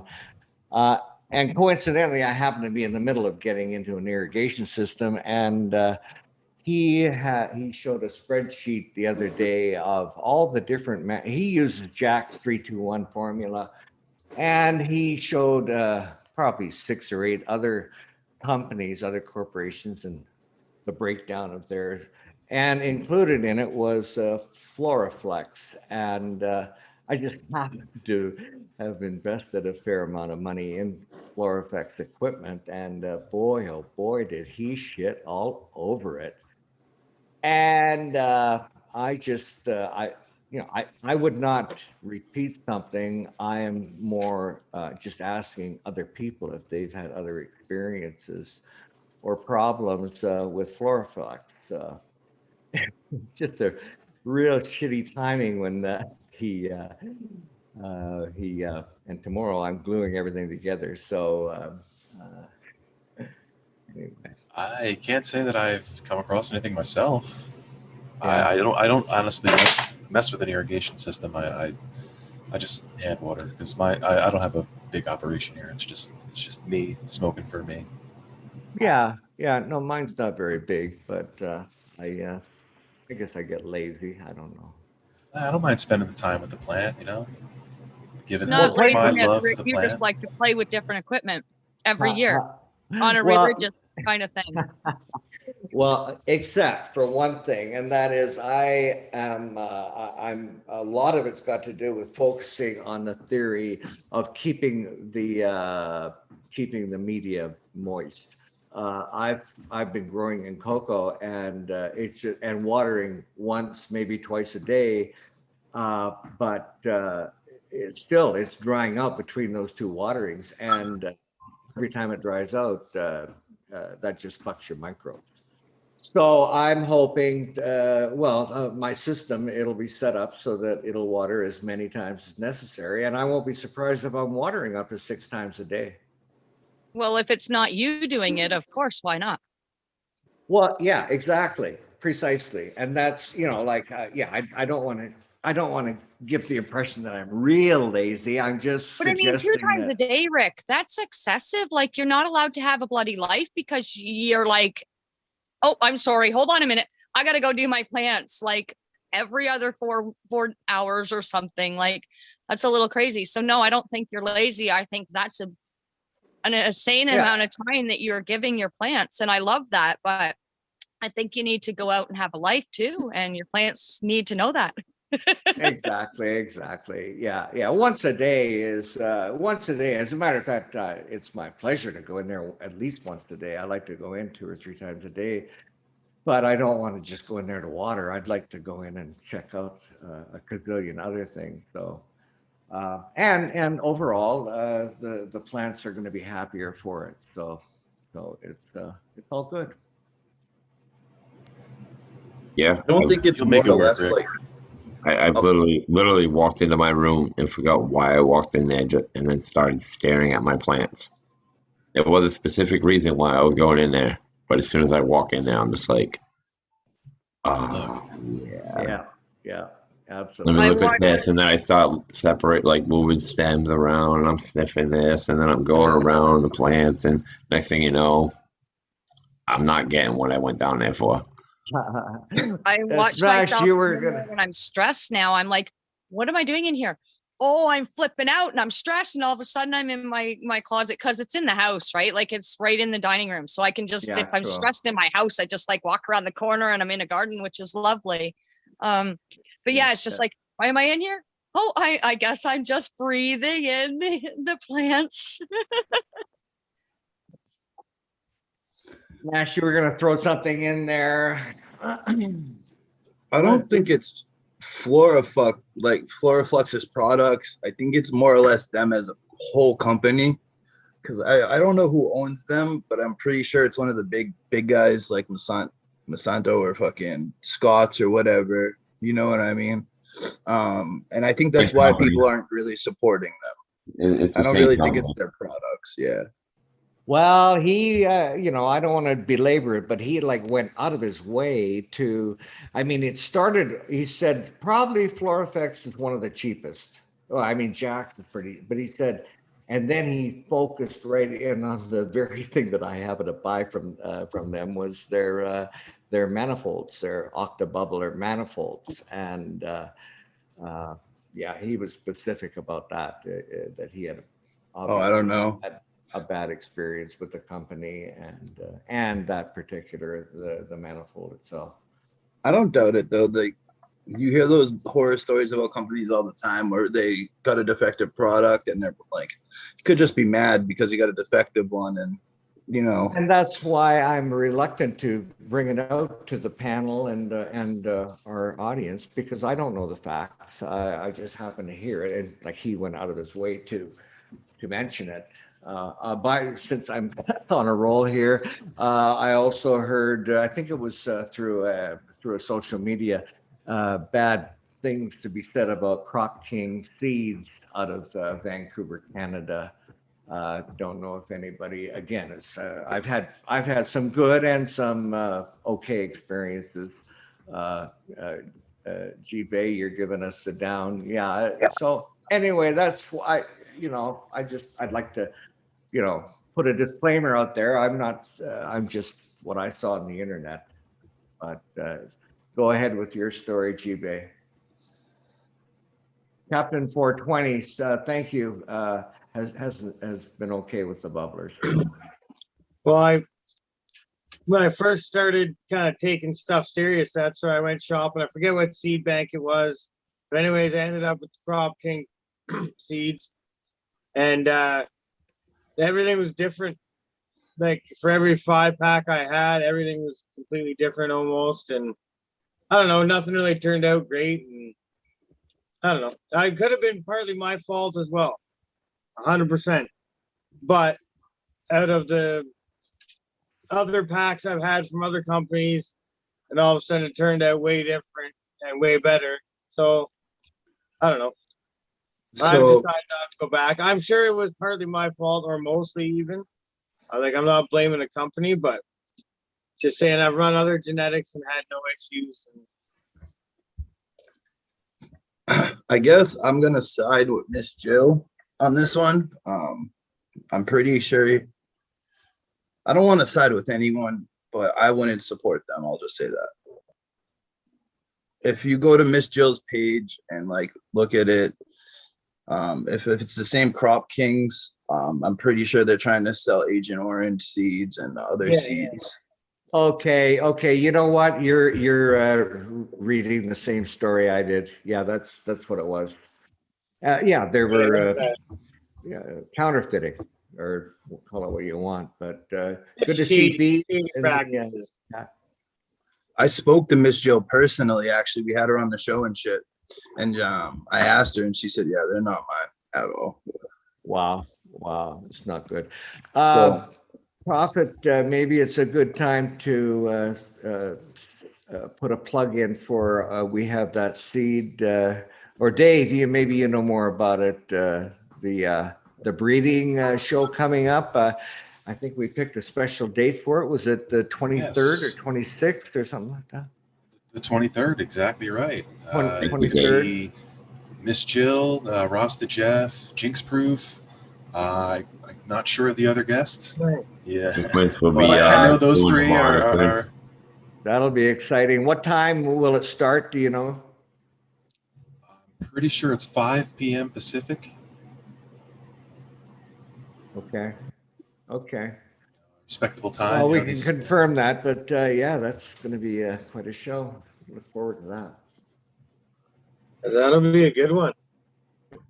Yeah, well, I'm glad I don't have to do anything. Yeah, sit back. Yeah. I mean, everybody in the chat my room. mad sequence took my job. I mean, I'm supposed to be mad about that. I'm responsible for asking really dumb questions. Pretty good at that. So everybody in the chat room needs to hit the thumbs up and subscribe if you haven't already. And so I slightly outsmarted myself by having the pop-out chat, which I love, but I've lost that little bit of information. How many have we got in the chat right now, please? I don't know. Hold on. Let me. 29. But there's right on. Right more than 4 of us on screen. We are chat. We're doing something. They let us out today, so everybody in the world in Canada isn't home right now. We're outside. So that might be why there's no one in the chat room.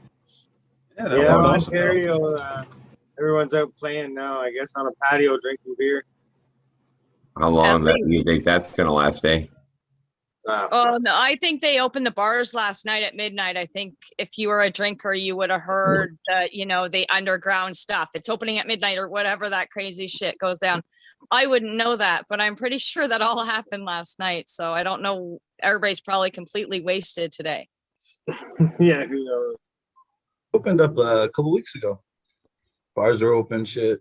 I think Bruins just had their first full game of full stadium seating. Just had their full game back. We're still having events too this year, so I'm excited. I don't know, man. I feel like they just tickling our balls and fucking give us the summer or most of the summer and then snap back. That's just my opinion. Like last year. Huh? Hey. Kind of like last year. Yeah, that's, what to do, variants and yada, yada, yada, yada, yada. Y'all didn't social distance enough. Everybody didn't get this enough. Something's going to happen. What they keep doing to us, because now whatever vacation we just had, the long weekend, they're just like, booyah, you guys are back in your cages because you didn't listen. Well, no, because you start drinking and you get people together, and I'm pretty sure they don't know what social distancing is anymore.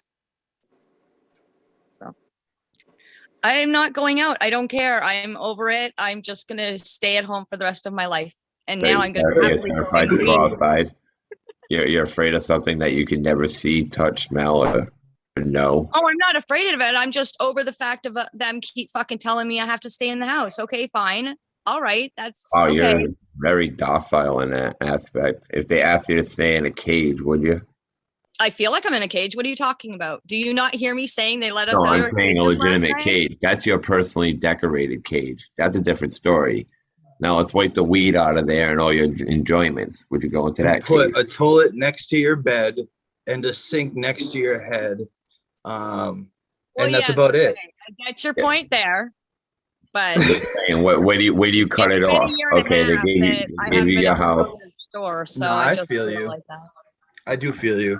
I wear a mask still. I don't care. I'm getting vaccinated. Yeah, I'm still being logical about it. I don't want to give anything if I'm the carrier. Bloody hell, if I give it to some old person just because I go to the grocery store. No, that's not going to be me. I'm not going against the mask, and I'm not saying that they're doing anything wrong. I'm over trying to think that I can go to the store and buy the stuff on the fucking top of the shelf. But no, I can't. I can only have this amount of stuff, and it only is on this shelf, and I can't have that stuff on that shelf. And fuck, if I can buy a baggie for, whatever, because I'm not allowed, because it's not necessity. So it's getting fucking that's ridiculous. insane. I drink toilet water and like doorknobs. I don't know what the fuck you people are worried about. The snozzberry tastes like snozzberries. So confirmation Wednesday, June 23rd, 5 p.m. Pacific. Nice. Tune in, folks. We will. Get your Uncle Rick voice in. Get your that was impressive. It'll be your 8 p.m. East Coast time. What is it for us, Prophet? I don't fucking know. What time is it now? 8 p.m. East Coast. Yeah, you'll be 8. So, Rick, have you been practicing your deep radio voice, your inner skill bow? It just sounds wrong. Inner skill bow. Yeah, really. Yeah.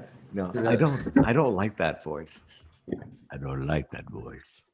I don't even use this mic anymore. I just hold it up to make it look like I'm important. Rick's got the voice to be able to read, like, be one of those people that would read a book over a cassette tape for you. Oh, right. Just don't listen to it while you're driving. You'd end up falling asleep and fucking crashing. As long as the book manufacturer's okay with a I'm in. Every couple of minutes, then I'll read. I'm in, yeah. Rick's going to be reading 50 Shades. Oh. Absolutely. Think of how many women. The second book, he loved it. That's rereading. He cried at the last one, I hear. My mom told me. After what she learned from the book? Ooh. Yeah, man. She don't fuck around with knots. She goes straight to chains and fucking shackles. Now, who was chained, though? That's what I want to know. She probably chained herself to him and him to the bed. I mean, you gotta know. I'm intrigued on the how that works. You gotta know off two arms if you really want to get out of it.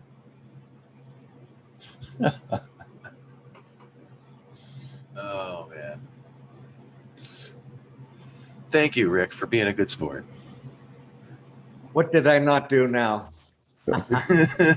Your legend, it just grows by the day.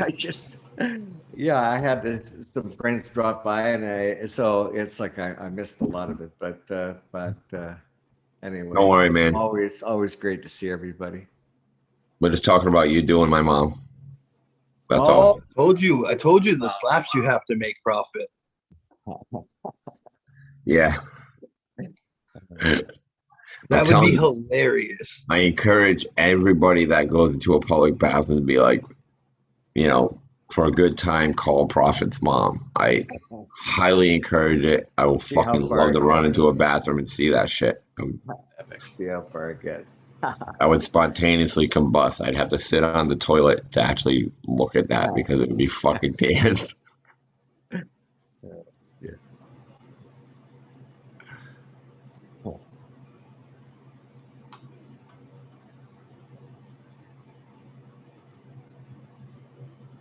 God, it's scary how good I'm getting at this.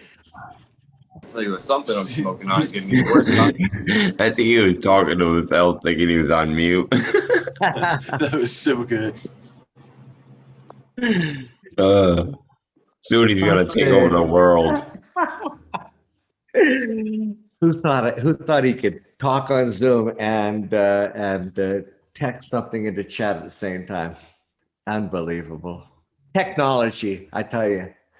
It's come a long way in my day. Gotta rub your belly and pat your head at the same time. I gotta try this again. Are you sharing on the screen again? No. No, man. That would be, I could. I don't know if I can or not. They have droughts in Utah. Oh That's my awful. God. That would be horrible to do like an outdoor garden, have like drought season. Like, lugging in, paying extra water from the grocery store. Uncle Rick, yes. Did I do it? You did it. Are we there? We can see We're a chat. there. So here I go. Because I want to share stuff. You guys aren't gonna like it, but I'm gonna do it. Rockers, I think everyone's afraid. it's not working. I got my mouse. Well, while he's figuring that out, I have to apologize to Family Farms for my idiot moderators that keep the loop Here we in the go. timeout. Cheers, guys. I'm smoking. Ring that dab bell. Just put time out. Bees, behave, or else we're gonna have to put you in timeout there, tough guy. Tough box. You've been placed in timeout. Oh, is it me? Yeah, that's pretty cool. I've never been before. That's pretty cool. Wait, so he put you in timeout? Yes. Somebody did. Somebody timed it out. Did. That's so good. Well, I can't. Oh, I will say. Wait. He I'm truly back. is the I'm emperor back, of baby. shit. Back, baby. That's the proper name, Beelzebub, the emperor of shit. The emperor of King shit.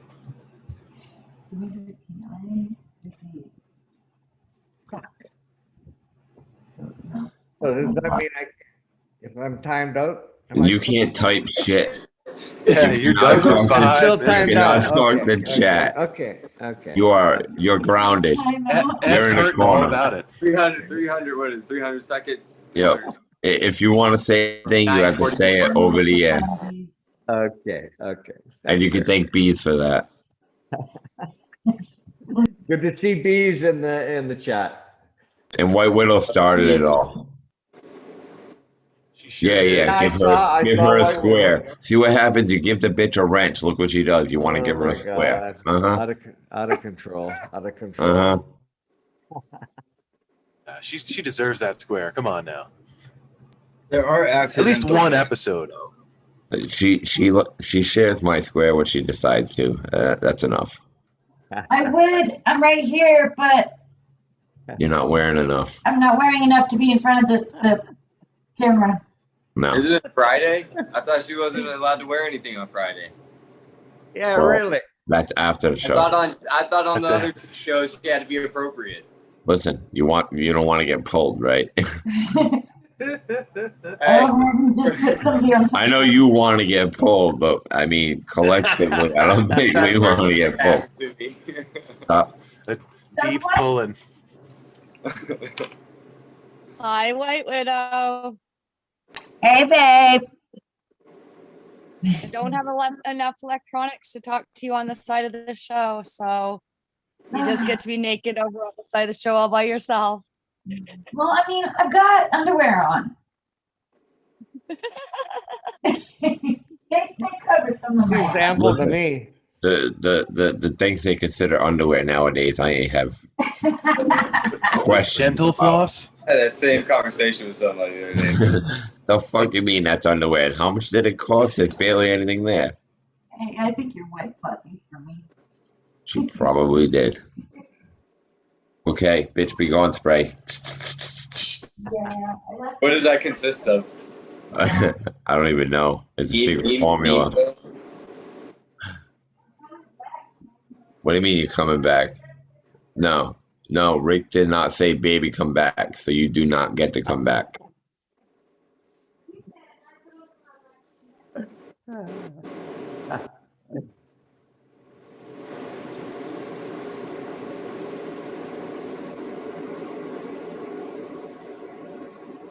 What are you guys all stoned, or are you just, Yeah, pretty well.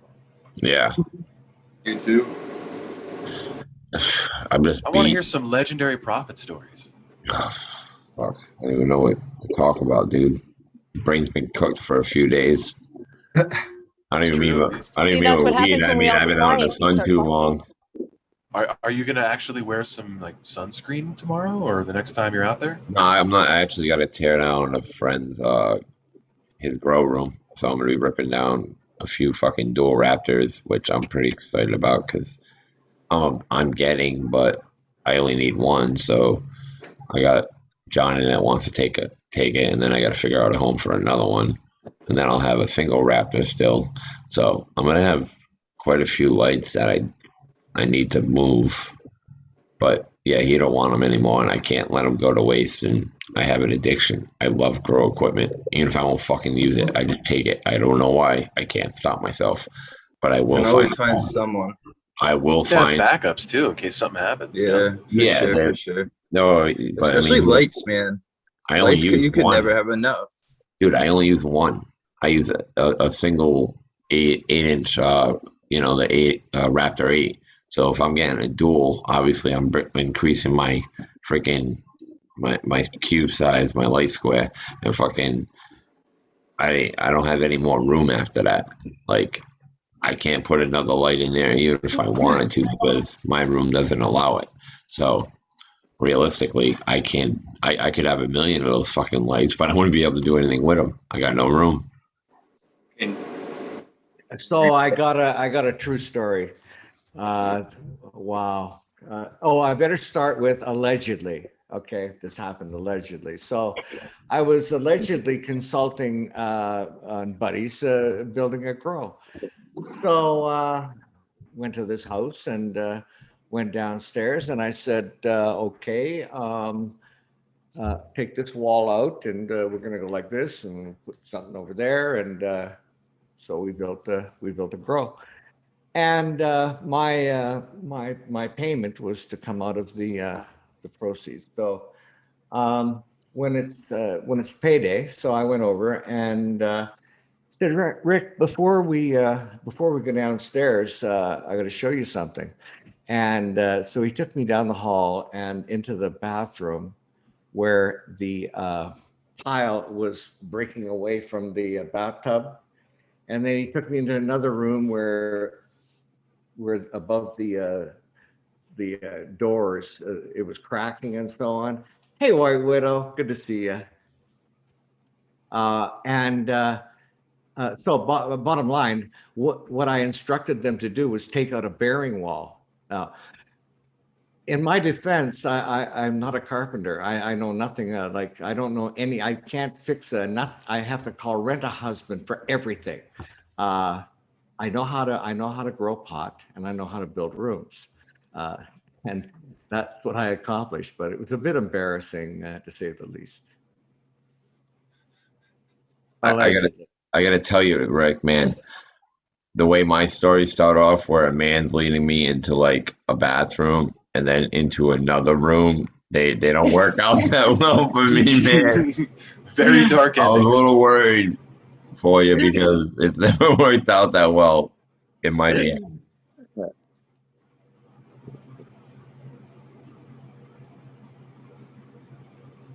Yeah, I have to agree with that. I really did think you were heading down the very wrong way. I don't know. Just you think of me like that. No, I thought you were comfortable enough with us that you were opening up, and we were going to be here as a support group, obviously. I can't have a pimp that's a bitch. Can't. Oh shit. Power top only. Thing with him asking for his money because he's my pimp. Yeah, but where do you get lost in that? I'm not lost. I want my cut. I'm not lost. I just want my cut. Yeah, all those IOUs in the drawer. Have those. And I told him I pay in inches. You don't have to pay yourself. No, I pay you. How do you do that? Do you have to double up or? Yeah, that's what I'm wondering. Like, he gets a cut, so a cut. You get that $2 bill all day. No, inches off. No, it means it's a taste. It means it doesn't add up to so much of a lengthy bill. You pulled that out of fucking nowhere. I did. Well, happy to see you were able to put on some clothes, White Widow. Thank we you. appreciate you coming on. Thank you. I just YouTube appropriate. I didn't even have to put on like anything else. Just throw on a dress. Wow. Yeah. It's that fucking easy to get that dressed. easy to get dressed. Took 2 seconds. Wow. But it's more fun to lay around naked. Wow. That's your end of your wing of the house. I know. I like my wing of the house. There's nobody in it. So like, later. Sometimes someone else bothers me. The dog. No, you dumbass. No, the dog. The dog is right. Dog's allowed there. She doesn't bother me at all. What's funny is I go in her room at night. So fucking what? I steal my dog. You do. I know. He comes to take her every night. Yep. So he has a cuddle buddy. Yep. Because he can't stay and cuddle with me. Because I have a crappy mattress. And we're just going to use that as the excuse right now. Oh, okay. By the way, it's got a hole in it. I didn't put it there. Are you saying I pricked your mattress? Yeah, you must have. Okay. There's a hole about yay. Can we talk about this later? That's a fall asleep. That's a fall asleep with a joint in the hand hole. So one of you two. Her smoking while sleeping. No. What's everybody planning on running next? How about that? If we want to switch to an actual weed topic. You just read my mind. You really did, because I was looking at you and I was going to ask you a question about Irie. Which one of the I have one of each seed of the Teenage Mutant Ninja Turtles, just the turtles. Which one was your favorite? I'd say Raphael.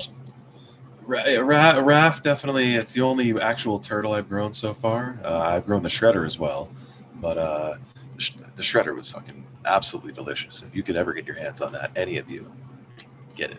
That was really a greasy resin producer, really pleasant plant to grow. It was a little leafy just because a golden goat tends to be a little leafy, but you could trim that right off, and it's just absolutely covered with sugar crystals everywhere. It's perfect to take that trim and press it into hash or do whatever you want. So I gotta sneak under your bed and find out where you stashed those fuckers. They're in a safe. You think that man keeps them under a bed? They're not under that man's bed. Are They're in a safe. I'll get into that safe. Drilled to the floor. I'll get into that safe. Don't worry about You it. have to cut it out of the floorboards. Nope. All I need is a neodymium magnet about this big. I'll fucking move that lock right over. Where are you gonna get one of those? Fucking eBay. I thought you had one up your butt. Not that big. There's just a baggie of goodies. Dude, I would go to try to win an auction and I see Dave involved and I just say no. I don't really go to pay in auctions anymore. No, not anymore. Yeah. But for a while, you had a huge kick going to auction. There's some seeds I was thinking about getting, and I seen you bidding for it. And I was like, yeah, I'm not playing with them. Yeah, well, thank you. Any way that I can get them for cheaper. But that's an expensive habit to have. You definitely want to stay away from spending too much, because it just starts getting crazy. You want to hope to start getting stuff from people to either run, to test, or maybe just to trade with people, or even get some clones of some legit good cuts that that are properly sourced. You know where they're coming from. Have you had any bad experiences with bad clones yourself? I actually have. I've gotten some aphids before, some root aphids. That was a nightmare. What's your IPM strategy now with a new clone? Anytime I get a clone, who they are from, and all that, and then what's your IPM?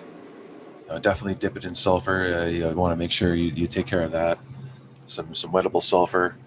That's going to knock everything out. And then I'm a neem oil fan. I like to use a little neem oil spray, and that seems to work. I learned the hard way that because I thought I was using enough sulfur. I was like, oh, that's enough. That should be fine. It's like, no, why don't you do the research and actually fucking properly take care of it? Because that's what you should do. And you learn the hard way. And I had to take down a whole veg tent because of it.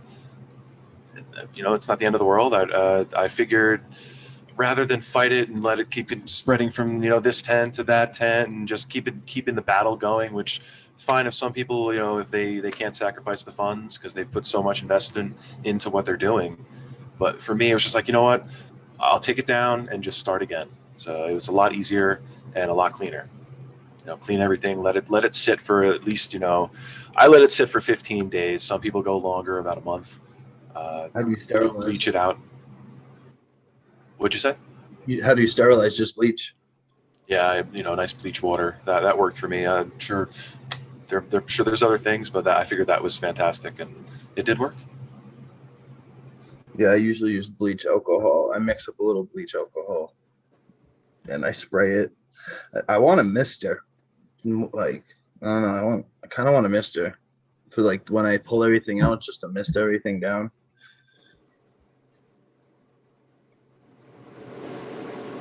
Probably would be a good investment. Yeah. I've had shitty luck with clones. I've only gotten clones like from someone one time. I don't know if they were cloning male plants, but apparently they were. Yeah, or or they were just seeds. I don't really know. I had one male and I should have just went and got seeds from the dude. It was dumb, but whatever. And I was pretty upset. And after that, I don't really take in clones.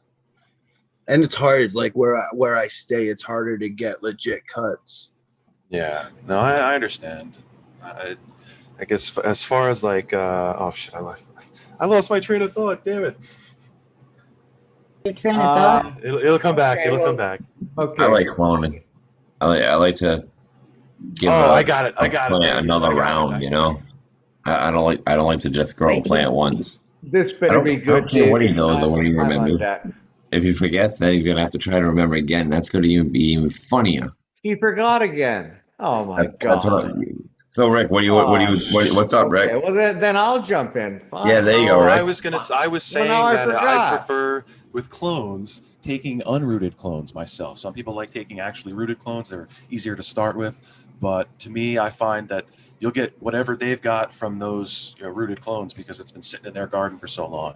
If you can just get a slip from them, they just take a slip, wet it in some paper towel, throw it in a Ziploc bag, send that in the mail overnight. You're gonna get if you can clone it, if you know how to root your own clones, it's fine. You've had some success with that, have you, Dave? That's the method that I find to be successful.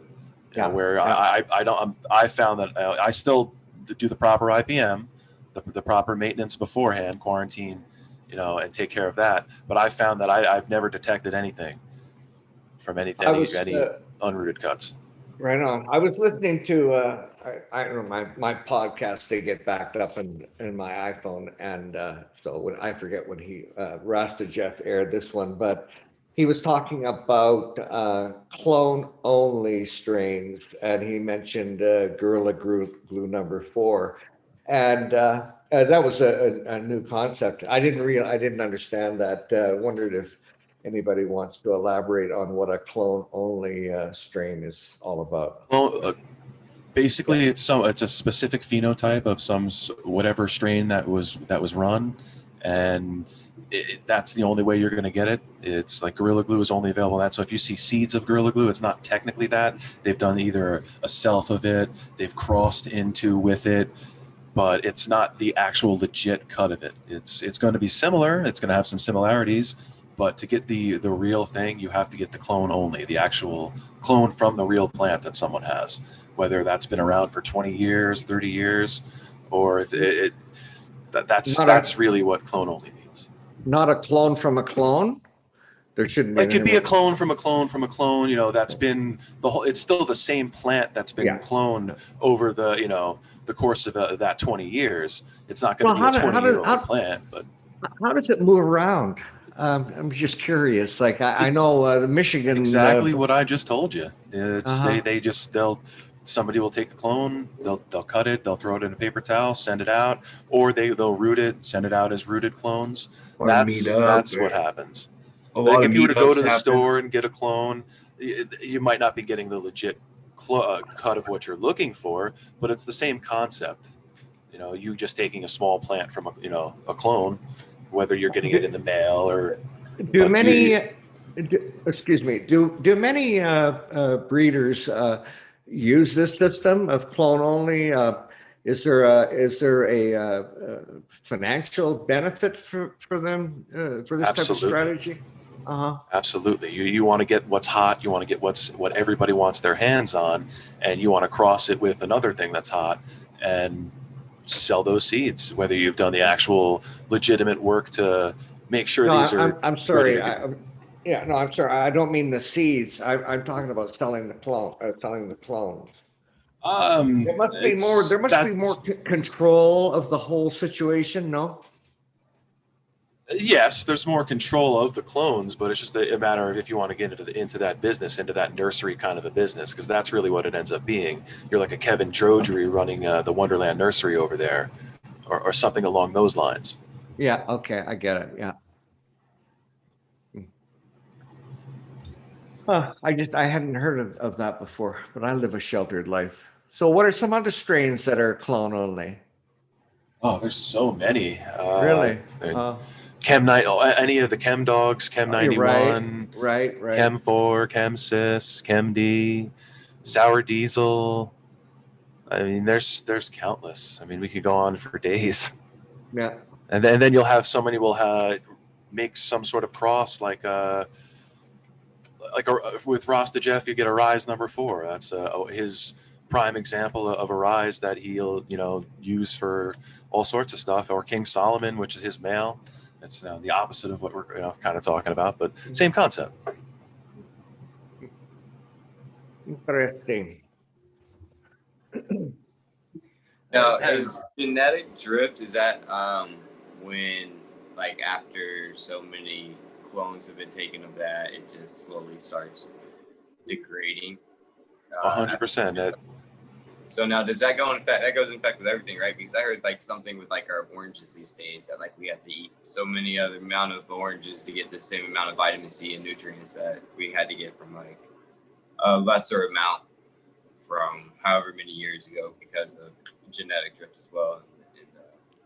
That you'd have to talk to somebody who's actually in like the field or more knowledgeable than myself. But as far as genetic drift in plants, it definitely happens because somebody might not be taking care of that plant very well for 20 years. It might just be getting it along. So I'm sure it's not going to be exactly what it was. Or maybe somebody took great care of it. It kind of goes when that clone was taken, right? Because I mean, I guess all those hormones are in it. Because I hear a lot of people like, oh yeah, I'll just throw it in a 1 gallon and keep it over there for whatever. You know what I mean? So that makes sense that like if you're getting something that's not great, because in my head, my stoner brain, when I first thought of clones, you know what I mean, it didn't matter as long as you just cut it or whatever, it's fine. It doesn't matter where it is or whatever. But I guess there are prime spots and optimal shoots to grab and stuff like that. Yeah, I mean, to me, that it's more of like the shape of the act, what you're cutting off of. Where you're cutting it will definitely dictate what kind of hormones are in there. The lower on the plant, the closer to the roots, it tends to be more of a rooting hormone. You'll still easily get the top of the plant to root if you were to cut a top off. Some people, I go for the top by just growing the top. Yep. I go for the top. There's great structure on the top. You're going to get a monster plant. I'll let my veg kind of go a little out of control, and those are the tops that I take that are the taller ones instead of topping. Those are the ones that I'll take for my clones, and then my canopy will be even again. But yeah, that's how I take my clones. I always take them from the tall top ones that I let grow. I find them to be the fastest rooting because from what I've seen, it's a softer stem. So actually the root kind of produces quicker rather than the water and everything having to penetrate a harder stem at the bottom and everything else. That is true. I always found it faster and producing a better root structure. Now, whether or not going the other way produces a better one, I haven't done. So I can't tell you, but it seems logical to me. Yeah, what you're saying is the softer stem. If you're getting a softer stem from the bottom, I see you smirking over there. It turned the softer stem will root easier than a woodier stem. Yeah, I wasn't even laughing at you guys. I went to read the chat and I seen my name and I almost fell off my chair. So then I started laughing. I wasn't even laughing at anyone in the. No, I know you I weren't. didn't even get the chance to read what I said. No, it's these No, two. I They're didn't just because I almost acting fell like- on my face. Don't hurt your face. I just said your face makes me giggle. That's funny. And And then I you go almost fell back it off over. the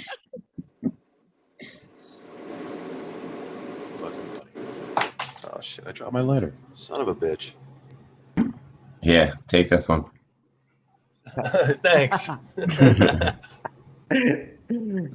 shit. Goodness. This hit's for you. Take it. All right, so should we do a dad bell since it's been a while? I'm down. All right. Yeah, sounds good.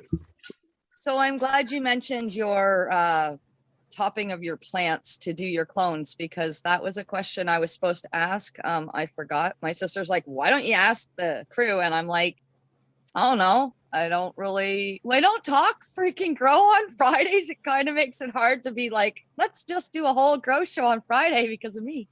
Yeah, but you're on a Discord now, and you can ask us whenever. Yeah, what the fuck? You can be there, but I can't. He brought you up today, if that makes you feel better. I don't know. He did, because I pay to be in there, Chicky Poo, and he wanted to bring you in for free. She paid. So he talked about you. Be happy. I don't know if talking about me is a good thing or a bad thing. He was bringing you in for nothing. He wasn't making you pay like they make me pay. I would pay for the pleasure of his company as well. She does. I feel like I pay for it every day does. of my life. Yes. I was waiting for you to come up to that conclusion. Yeah. I pay for it.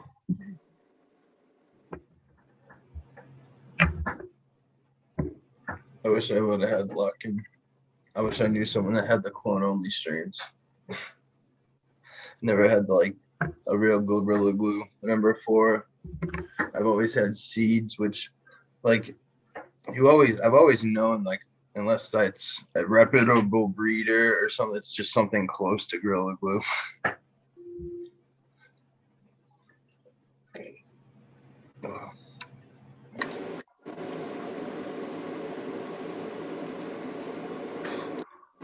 Have you ever do you grow photos at all, or are you just strictly autos?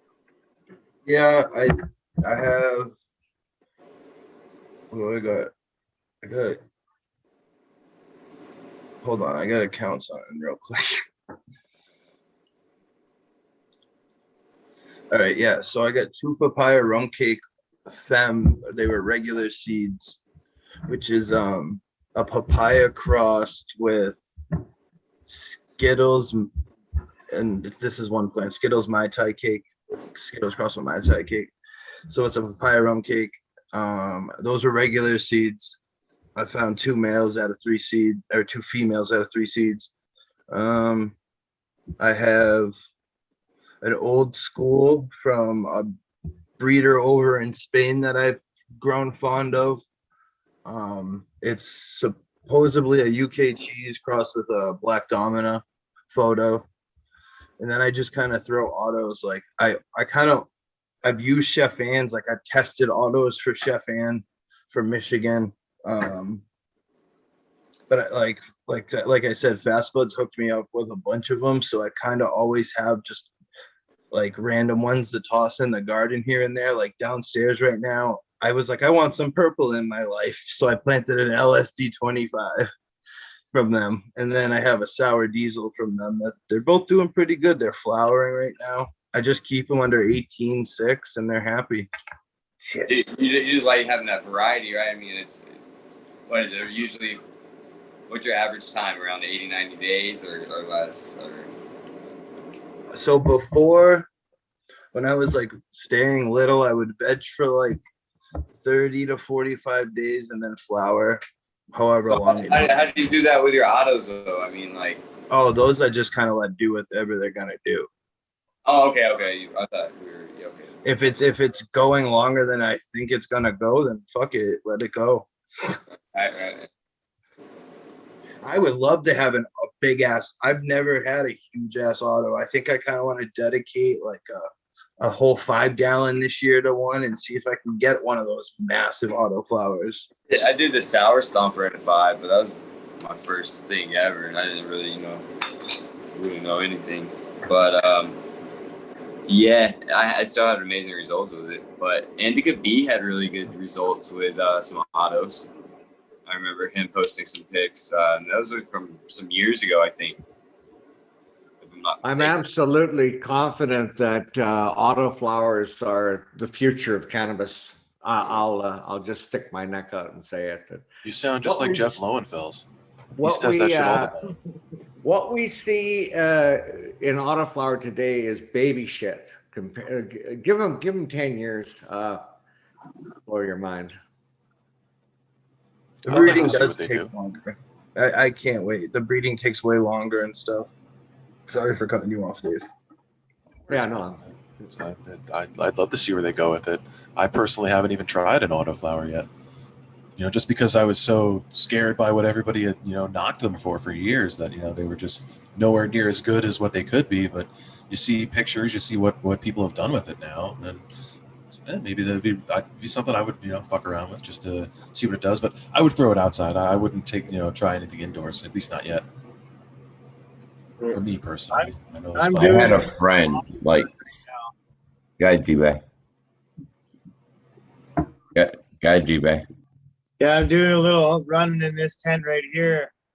I got a couple packs of regular seeds from Jaws Seeds out west. I didn't really research it, just found some cheap seeds online, said I'd try it out. Anyways, I got them in there right now, and I've got a male identified and obviously a couple females as well. So I'm just, this run here means nothing. It's just for fun, just for some seeds to see what's up. Get some of my friends into growing by giving them free autoflower seeds. Getting everyone, teach them how to grow. Photo periods are great for people that know what they're doing, but I find a lot of times you like really rookie people fuck them up, and then they're kind of scared to grow again, right? Invested all their time and then all this.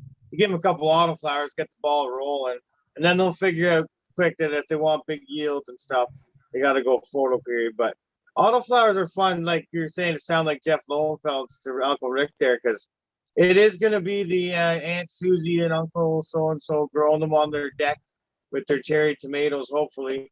If that's how we have to get it to the certain people, well, I guess let it be. But we can still run our photo period and stuff, right? Let the certain groups of people run the autoflowers if they want. They're fun. They're more hobby, though. Yeah. You do see people. Sorry, Rick, go ahead. Well, I'm from Canada, and I'm really quite shocked that we don't. And I worked in a grow shop for the last, I don't know, couple of years. I'm shocked that we don't have more people growing 4 little autoflowers in a tent in Canada. Like fuck. I mean, I don't get it. I had a friend that had a 4-bucket circulatory system that was connected, so the water was constantly running between the 4 buckets. He did 4 autoflowers, and that's all he did until we talked about starting to do photos and shit like that. He was averaging 5 ounces or more per plant, to the point where the kid was pissing me off because he kept doing it, and it had to be something about the system. But the crazy part was my 2 plants, they were Dutch Passion seeds, all right? They were blueberry Girl Scout cookie. I did them. I got nothing. I gave them my brother. He got at least a QP out of it. So, and he had his in a hydro system. Not saying hydro works better or anything like that, but my boy doing the circulatory system was doing nothing but autos and pulling some weight off of them. So that's why when I did autos and I wasn't pulling anything off it, and he even, my bigger yield was the one when he came over, started to seed the way he normally did, and just told me, he plopped it right in a bucket and he says, don't fuck with it. And I was like, I won't fuck with it. And still didn't get anything like he did. I don't know why. He would defoliate, he would top, and I'm like, are you not supposed to do that? And I think it had to do with the circulatory system help it, or the hydro help it recover so much faster than if it was in soil, that he was able to get away with that and actually increase his yields. Because, like I said, if I didn't see it for myself and watch him do this for a couple of years, I wouldn't have believed him. He's actually on Hannibuzz. If I can ever drag his ass on the show, I'll have him on the show explaining the damn system, because that's what impressed me at first. Okay, G-Bay, you're showing us an autoflower there. Yeah, this is it's maybe 4 or 5 weeks, maybe. I don't know the exact date. It's not very old though. You show me mine, I'll show Wow. you. I'll show you mine in a second. Size of my forearm, anyways. It's gonna go another 7 weeks, probably 7, 8 weeks, probably, maybe. I'm not sure. First time running this, but I've run other autoflowers, and you know, it's stacking fairly nice. I don't want to spill any dirt, but yeah, see it. Yeah, it looks nice, man. if Looks you nice. run ruderalis style strains, you'll be able to identify it right away. Just the way the bud set is, it's completely different, I find, than photo period. But well, my goal eventually is to take something, a really nice autoflower, breed it into some type of photo period to make a fast style. Because in Ontario, we don't get plants that finish unless you get some, like, I don't know, we've had some really heavy indicas that do, but I like sativa, so I can never get a plant to finish around here. So I'm trying to figure that out. But would you ever try light depth? I don't know. That's pretty neat for 5 weeks. Like, we'll see. Yeah, I'm really liking what I'm seeing there with that. It definitely is encouraging for making me want to try that myself. Yeah, I've seen a lot of nice looking little autos out there. A lot of beauties. So it's something that I want to try. I can't wait to see in 7-8 weeks when you're ready to pull her down. Well, have to come back on and show her. This one's going to be used for seed, so it'll be all full of seed when you see it, but it still look nice. Wait till you see the male. I'm going to pull the male out here. This thing's pretty cool looking. That's looking pretty good there, That's Smash. awesome. Yeah. What year is there? What age is that? On the autos, I have no idea. This far along. Yeah, this thing's pretty stout. Wow. Oh, I got bad lighting in here right now. Oh, look at the size of them leaves, though. Yeah, for a little autoflower, it's got, how many do we got? 1, 2, 3, 4, 5, 6, 7. It's starting its 8th node already. Wow. It's about the size of my hand. Yeah. And it's the same age as the first one you showed us? It came from the same seed pack, same age, yeah. And this one's male. I can see there's little pollen sacs starting up top there, so. Oh, yeah. Wow. It's going to add nice structure for an autoflower anyways, so. It'd be pretty cool. I was amazed that it's quite, like, obviously it was the seed pack I bought. It was stated that it was just a single run he did, so a complete, like, F1. So there's going to be a lot of different variations, but I'm just making some seed for myself so I can have a couple on the deck all the time without having to pay a bunch of money. That's all. I like that. I like that idea. Yeah, they're fun. They're kind of easy. They're like, it's like growing flowers. Well, that's what it is. Fuck, I'm stoned. Sorry. Busted. No, for real. I get what you're saying. Though. Like, you just put it down and you kind of forget it. They're like that. Right. Fucking, that sounded pretty dumb. When I first started growing them, I was messing them up and like they were staying short. And then I had one go really good. It was a Star Dog. Oh, nice. From Fast Buds. I'm almost positive. Yeah, Fast Buds. And it blew my mind. It kept up with some of my, like I kept my plants small and it was like almost the same size and I trained it and everything. And I was like, what? So that was in a 3-gallon. I was like, if I just started them in 3 gallons, just let them go, I could probably do something like that every time. But I was like, I just do 1 gallons. They get pretty big. Even like if you keep it wet enough and like you use, like, I don't know, I use barley that's about it. And I don't even think shit. Did I use? Oh yeah, I put a little BioLab on here right before she flipped into flower. So that's all I really use on, and that's what it will get fed its whole life. And I'll probably throw a little more barley on a couple more times. That's about it. Yeah, yeah, I do. Up in Canada, we got stuff called Gaia Green. I guess it's starting to show up in the States now. It's all organic dry amendment. All you can get like.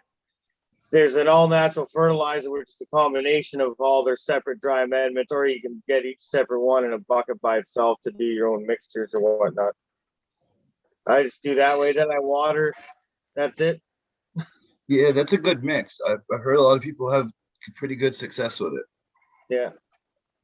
Got me some recharge too. That's good stuff. I use recharge. I use Grassroots micro product.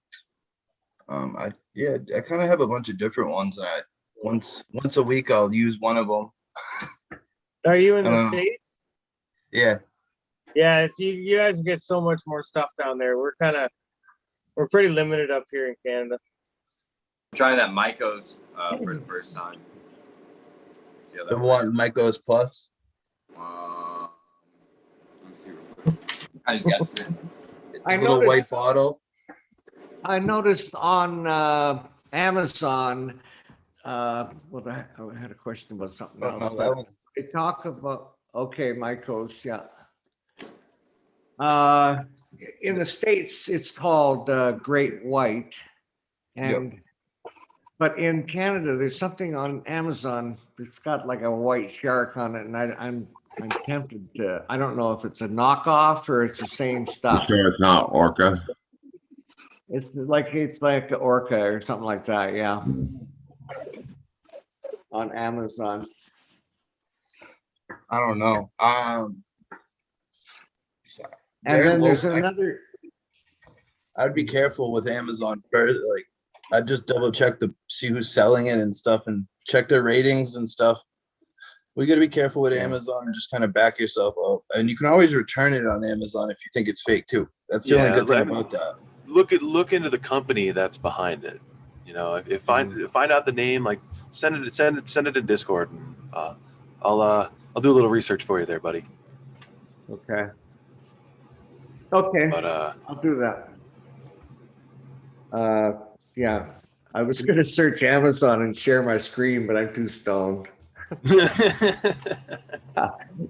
I could have done it maybe an hour or two ago, but no. No worries, man. It's all good. We'll bust your balls, never ball.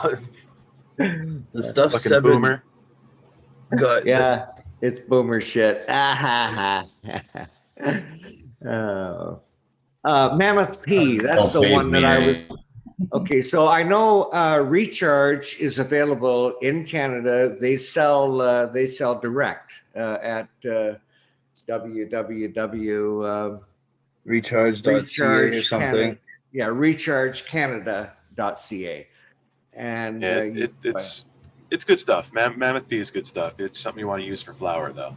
Okay, but that's the one. I want to do some research on. I don't know if it's available direct in Canada. Okay. That was the one I was going to search. Can't even find my fingers at the end of the keyboard here. I always thought Mammoth P is absolutely a dope product. They make a good product. It's just always been a little pricey. Yeah. It's expensive. It's definitely expensive. I've never personally used it. That's why I used it for a couple of grows. It was all right, but I dropped it. You know, I was just like, I can't keep. Yeah. Okay. They even want you to use it during veg if you actually follow their feeding schedule, and then I found out it's actually for more of a flower. So I could have saved way more if I just stuck to the flowering, or at least the week before flower, like the last week of veg. I want one of those hats. They have like limited edition Mammoth hats. Yeah, you're sharing, Uncle Rick. Okay, so there's Mammoth P. This is from Canada. Holy shit, that is expensive. $150 for that's like a quarter. It's a concentrate, so you don't use a ton of it. It would last for a while, but it is expensive. Like still. 2 milliliters a gallon or something. And you would use this through the whole period of growth, or just at the end? Just you would want to use it towards the end, towards flower. It's more of a bloom booster, kind of like it says there on the screen. On the back of the bottle, it'll have a feeding schedule, but it says add it to your veg, but don't waste the money. Yeah, you don't. It's okay, and here's not this other necessary. shit. This I'm sorry. Go ahead, Dave. Oh, you could continue. I Right. was just gonna say it's not necessary, but you can continue. Yeah, no, I was just gonna say they got this stuff here. It's called plant. It's called Great White. Oh, it says Great White. That's what I use. Maybe it is. Yeah, that's good stuff. Yeah. Look at see who sells it.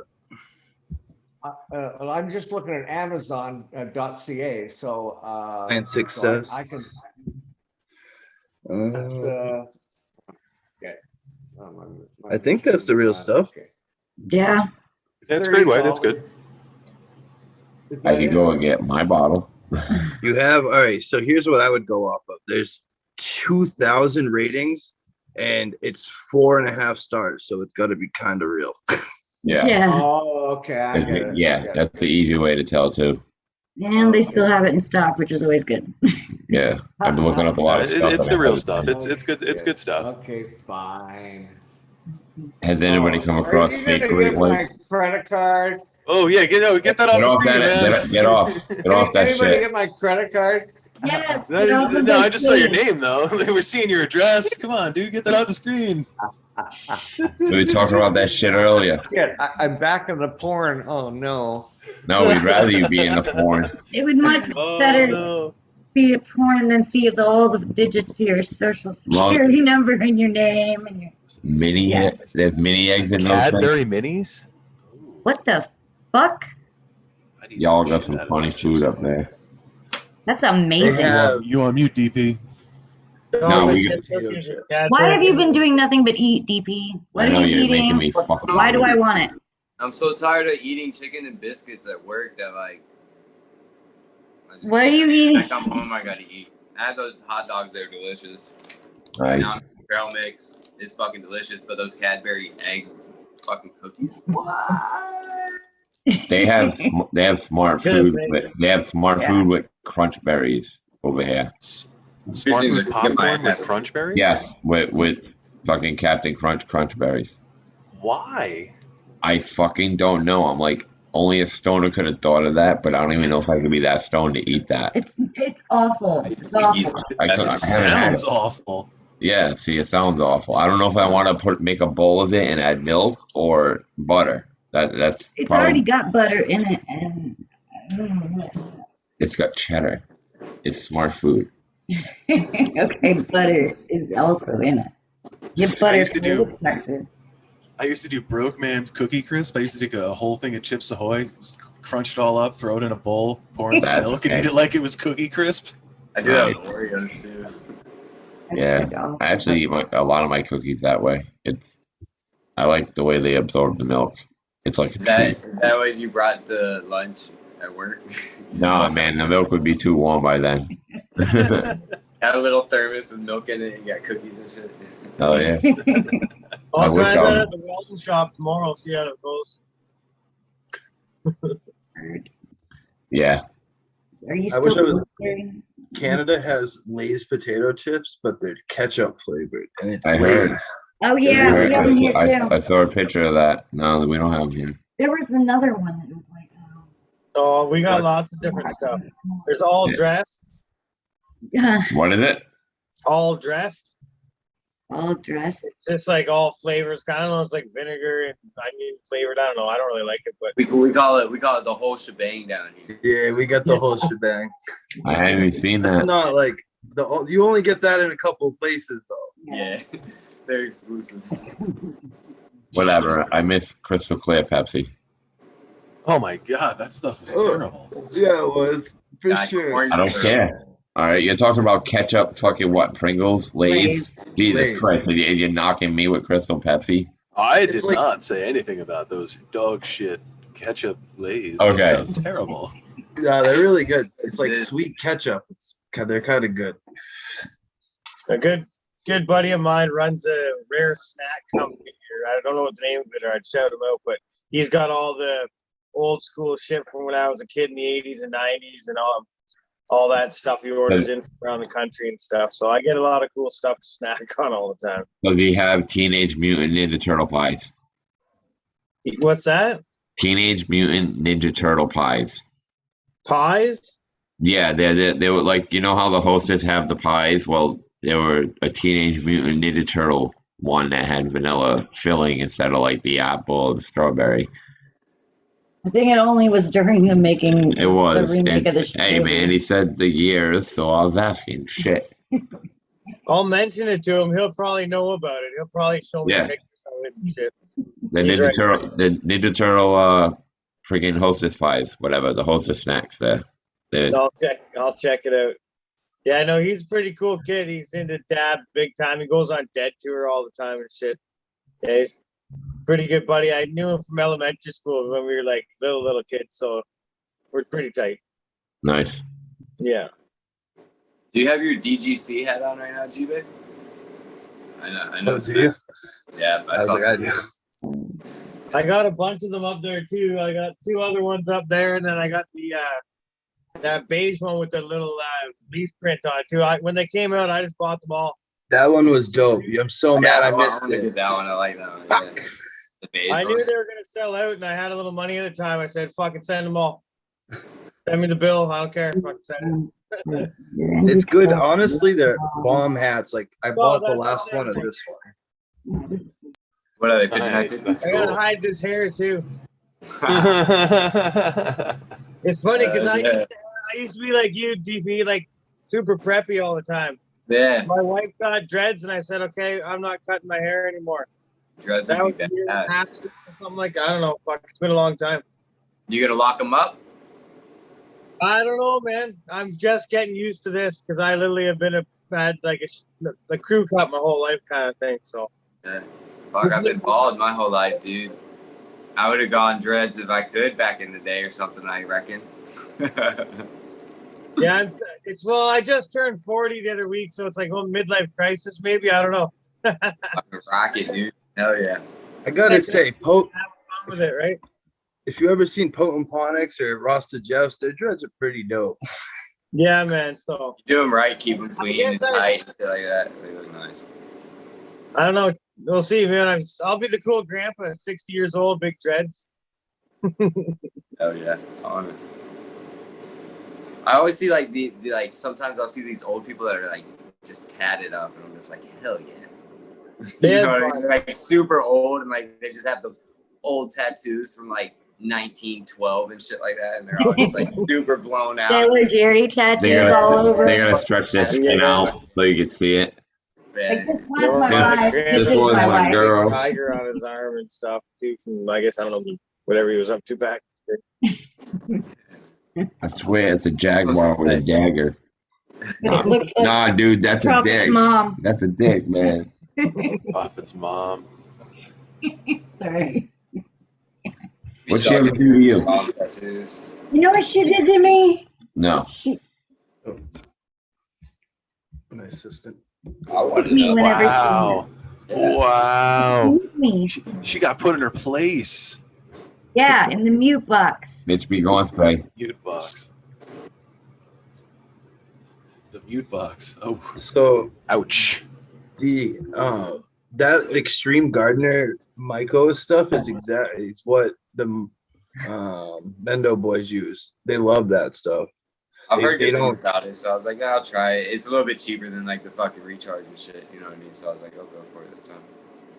Yeah, that's probably why they buy big ass bags of it's some. I think both of them, they have 2 different kinds of like, and they're specific. They're supposedly specific bacteria in like one in each, so it's not like a mix of like multiple bacteria. It's specific ones that are just known to be beneficial. So that's why, and it's cheaper than everything else I've seen. They weren't sparing with it, bro. They literally had a cup and they poured like, it was like flaking. It looked like it was snowing when they were putting it on the roots. It's like little pellets, yeah. Yeah, I'm a big believer in I've only been using microbes for a short while, but yeah, I can't say enough about it. And the thing that's I think is really cool is it makes the plants so healthy that they resist developing any problems like mites or powdery mildew or things like that. They're just happy, and it's noticeable. It's absolutely noticeable. I don't think I'll ever not use barley again.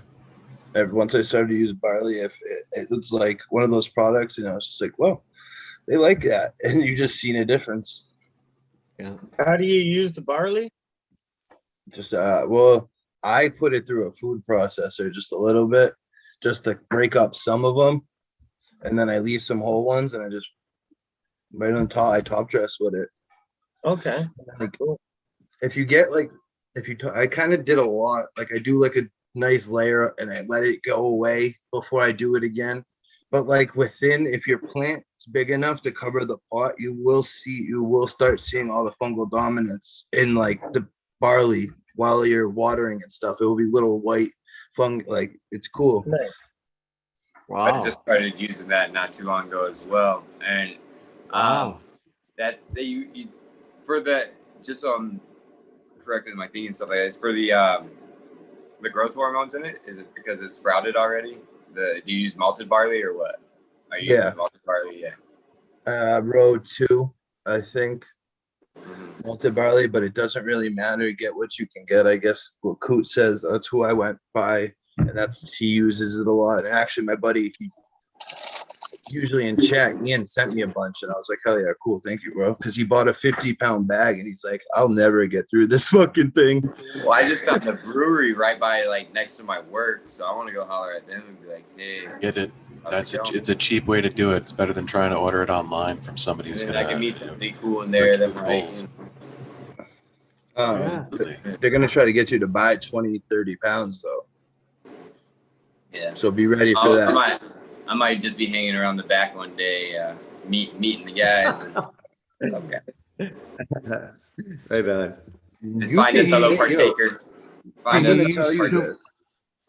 If it's a small brewery, most of the time, talk to them and you might be able to barter, if you get what I'm saying. Small one. That's what I'm saying. Like, yeah, it's a real small one. I kind of peeped it today. I was like, yeah, they kind of look cool in there. So we'll see what's up.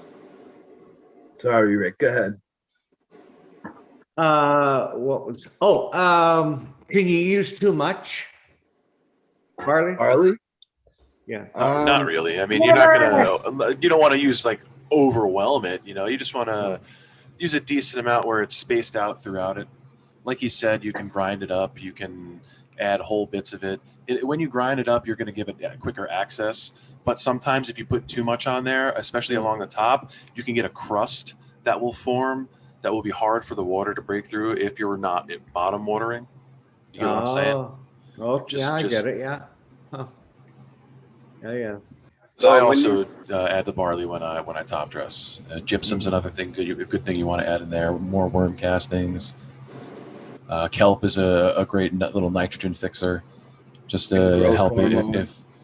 Now I did hear that you can use too much kelp. Absolutely. Because it comes from the ocean and there's too much. There's salt in it. Yeah. So I mean, the salt wouldn't be too much of a concern. It's just more of it being like active nitrogen that you can get pretty quickly. Yep. Kelp's one of the fastest. Well, I think it is the fastest growing plant on the earth.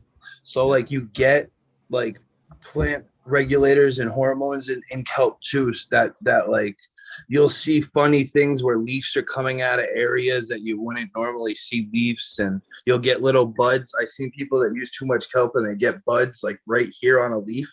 You know what I'm saying? Yes, I've seen that. Yeah.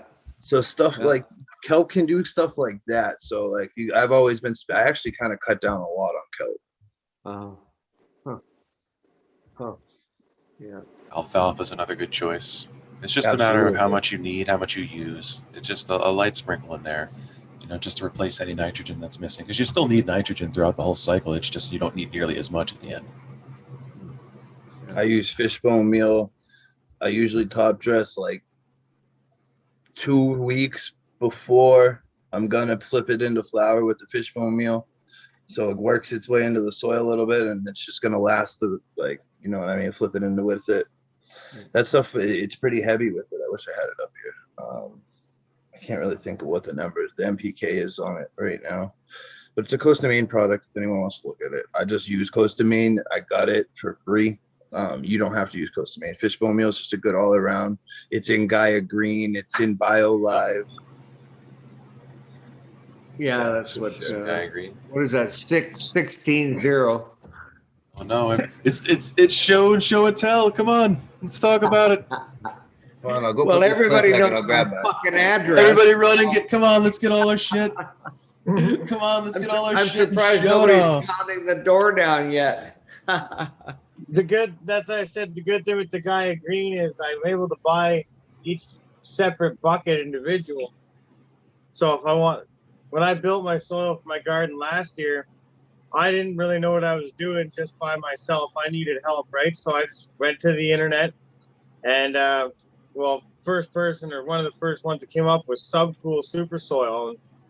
No brainer. I didn't even look any further, really.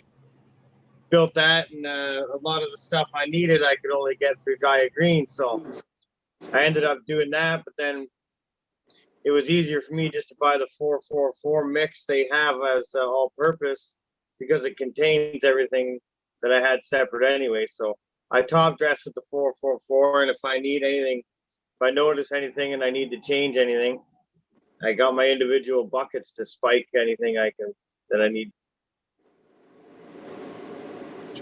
Gotcha. Now, what's difference in like the bone meal and the fish bone meal, right? Like, why would you want to use one opposed to the other? Just because of the smaller micronutrients within the bioavailability of it and stuff like that, or? Well, the bone meal, like regular bone meal, I don't think it's the same as fish bone meal. I don't know. It's not the same MPK. Yeah, it's different, like just a little bit, right? Yeah, it's all has to do with where it's sourced, where they're getting it, the bones from. Most likely, it's like cow bones, cattle, that kind of stuff. Whatever's left over from, our food industry. Whereas fish bone meal is taken from fish. So it's just that would be the source, and like you said, whatever the actual mineral differences are, their NPK values. I got no bone meal. My bone's a meal, so how about that? A great night of show and tell. It all smells like an aquarium when you put it in. Anyone ever smelled insect frost? That stuff is the worst. It smells Insect like death. Yeah. Well, exactly. I got a bucket and a bag of that stuff around. That biofish is bad, and then my buddy, I don't know what it was, he brought something over, and it is just, it's liquid.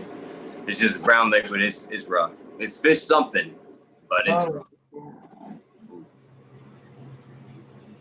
So I'm going to say goodnight, and it's been great to see everybody. But but you just reminded me, DP, of it just happened yesterday when you suggested a gross smell.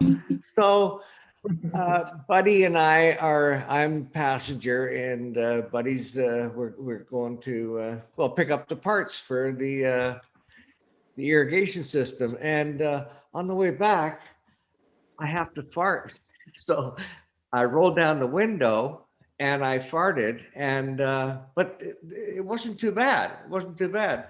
So I rolled the window back up. So later on, I had to fart again. So I farted. Oh, this was bad. Oh man. So I rolled down the window, but it was kind of late, eh? So what am I doing telling this story? Those are and some root porn. It's been a perfect night. Great to see everybody. Love you all. Love you in chat. And good luck not farting out tonight. Okay, Sunday. We're doing Sunday morning, and but in the meantime, tomorrow morning is Michigan Bros Grow Show. And Stoney's going to be there. So hope to see y'all there. Okay. Have a great weekend. We'll see you. See you, Rick. Peace, everybody. Thanks for having me on again. Later, G-Bay. Yeah. Peace. I'm gonna head out myself, fellas. Yeah, I gotta work. These gummies are kicking my ass right now. Definitely probably close to shutdown time. So I can't believe Rick ended that story with, and ended it with a shit story. Or that was dead for the bed. Yeah, one more dab. What shocking is that shocks you? Well, no, it's just he didn't finish the story. You know, I'm kind of mad. Oh, he finished it. He shit himself. That was the story. Oh, he did shit himself. All right. Well, no matter what, he shit himself. I'm not here to say otherwise. So yeah. Exactly. Well, he didn't say the driver was furiously pissed off. You know. He left a coat of brown spackle on the seat. No, spackle. Someone's gonna have to go back on the replay and block some stuff out. That ain't my job. Whoops. Oh well. I'll do it after one of my largest Amazon orders ever. I'll go. Oh yeah. Oh, I wanted a new light. Small business I can. Fuck Amazon. I hate it, but Amazon's a pretty like Just like having Apple, dude. They fucking suck. They're evil people, but they make it so convenient. You know, they're just taking over the world. Like I could order things and it literally shows up the next day. Yeah. And I'm like, oh shit, yay, CalMag or whatever I needed. You know what I mean? But always I'm like, CalMag. What do you right, CalMag? I always have to throw the CalMag out. I don't even think. I realized that Amazon has cereal, and now that's the only thing that seems to come to my house. And I mean, like, there's 4 of us or 4 of them that actually eat it all the fucking time. So it comes like 9 boxes at a time. And it comes like sometimes a couple times a week. And people are just like, oh my freaking. I'm like, but it'll be gone by the end of the week. They're like, how the hell? I go, I don't freaking know. Between milk and cereal, it's a shit show around here. But I was super excited that I don't have to go to the grocery store for cereal 2-3 times a week now. Jesus, order cereal from Amazon. What kind of cereal are we talking here? Yeah, I was gonna say Cereal, the grocery store cereal. Like your Cinnamon Toast Crunch. chocolate puffs and all that crap. How far is the store from your house? The ones with marshmallows in it. Lucky Charms. Lucky Charms. I just killed 2 boxes of Lucky Charms. Oh, Nestle Quick is another one. I'm upside down. Yep. Yeah, there's a bunch of them. Like you're still upside down. Okay, you know what? One more time. If you take it and you spin it completely around, you'll be okay. That's retarded. Yeah, but no, all the name brand cereal is at Amazon basically. Because they even have like they ate it all. See, it's all gone. I can't even look up there and tell you what the hell kind of honeycombs. Yeah, all of it. Like really, they really just have all of it. Even the really like Sugar Crisp, the Horty-Torty cereal with like nuts and fruits and fucking shit like that. These guys won't eat it. But I mean they have it. Honey bunches of oats. No, yeah, like I fucking love that. I'm pretty sure you can order ice cereal. cream bars from Amazon. Cereal into Amazon, you will be like, oh my fuck. I pay like $3.95 for the family size box. Yeah, but I can't justify not walking to the store to food shop. Well, I still fruit shop, but I don't have to go as many times as I would have, knowing that my kids are out of cereal and they are 19 and 20, and they're still begging Make them go get their own goddamn cereal. I'm adoptable still. Nobody's adopted me yet. I'm adoptable. I've been getting my own goddamn cereal since I was like, I don't know, 14. Come on over here, I'll buy you cereal, clearly. I don't even think I'm allowed over there. Shit, I had to learn to cook for myself or else I wasn't eating a hot meal. Why do you think I eat ravioli out the can? My husband tells me to tell you guys to try Reese's Pieces and get back to him. Reese's Reese's Pieces. Pieces cereal. It's Oh, like Reese's Puffs. The Reese's Puffs are awesome. Yeah, I've had the Reese's Puffs, but not the Reese's Pieces cereal. I've never heard of that one. Yeah. Oh, the cup, peanut butter it's cup. like the peanut butter and like that. Oh, Yeah, that cereal I've got had. it on the screen. That's fucking hilarious. Recipes. I don't eat cereal anymore. I haven't in like 8 years. The milk I eat it. It's good stuff. It's the fucking Captain Crunch the fucks girls up eat all the cereal. Oh my god, Captain Crunch ripped the crap out of my mouth, but I'm just like, I don't care. I like it anyway. So good. Cocoa Puffs, delicious. All that shit, man. I used to love Life cereal. I love it too much. So fucking I just collect the toys. I did that too. Throw the cereal out, you just get the toy. I did. Hey, there are mad people doing that with like Lucky Charms, Cinnamon Toast Crunch. The McDonald's toys alone too have a fucking following. The old school McDonald's toys you used to get. Yeah, but it was all what just happened was all Pokemon related. With the McDonald's selling out of Happy Meals and shit, and Target stopped selling. Like, dude, it's crazy right now. I want to know what that cat was thinking, shoving that doorknob in his mouth. Like, did it have like a scratch in the back of his throat it couldn't get? Like, what the fuck? Did it have a toothache? It's trying to knock out his own tooth. Like, it's trying to open the door. Maybe it's really mad at the door. I don't know what the fuck. Somebody put some food there. Come on now. Somebody, I feel like somebody whoever put had food. this cat was just training it for future usage. That cat is just used to seeing a white knob and knowing what to do with it. I would love to know how much time we've spent on this bloody picture because I know I've had my own thoughts. DP clearly has had his If thoughts. I ever get married, I want that to be like my backdrop for my Dreams can come true. We need that at Catachronic. This should be the cat of Catachronic. Yeah. Turn this into a joint. That's it, right? There we go. Oh, God. Right. Yeah. EP, do you want to be the host? I got it, Jeff, man. All right, so I guess we all signing out. Yeah, so. Thanks So for good. joining, everybody. That was awesome. Yeah, chat. Thanks for hanging out. You're great. Sorry I wasn't in there more. And Dave, Crazy Pop Mom. Good seeing you. DP. It's fun. Than's for being here, man. I got bored. Oh, DP. I If I can't get my artist person to actually contact me, I'm going to contact you. Are you too busy for me to contact you about stuff?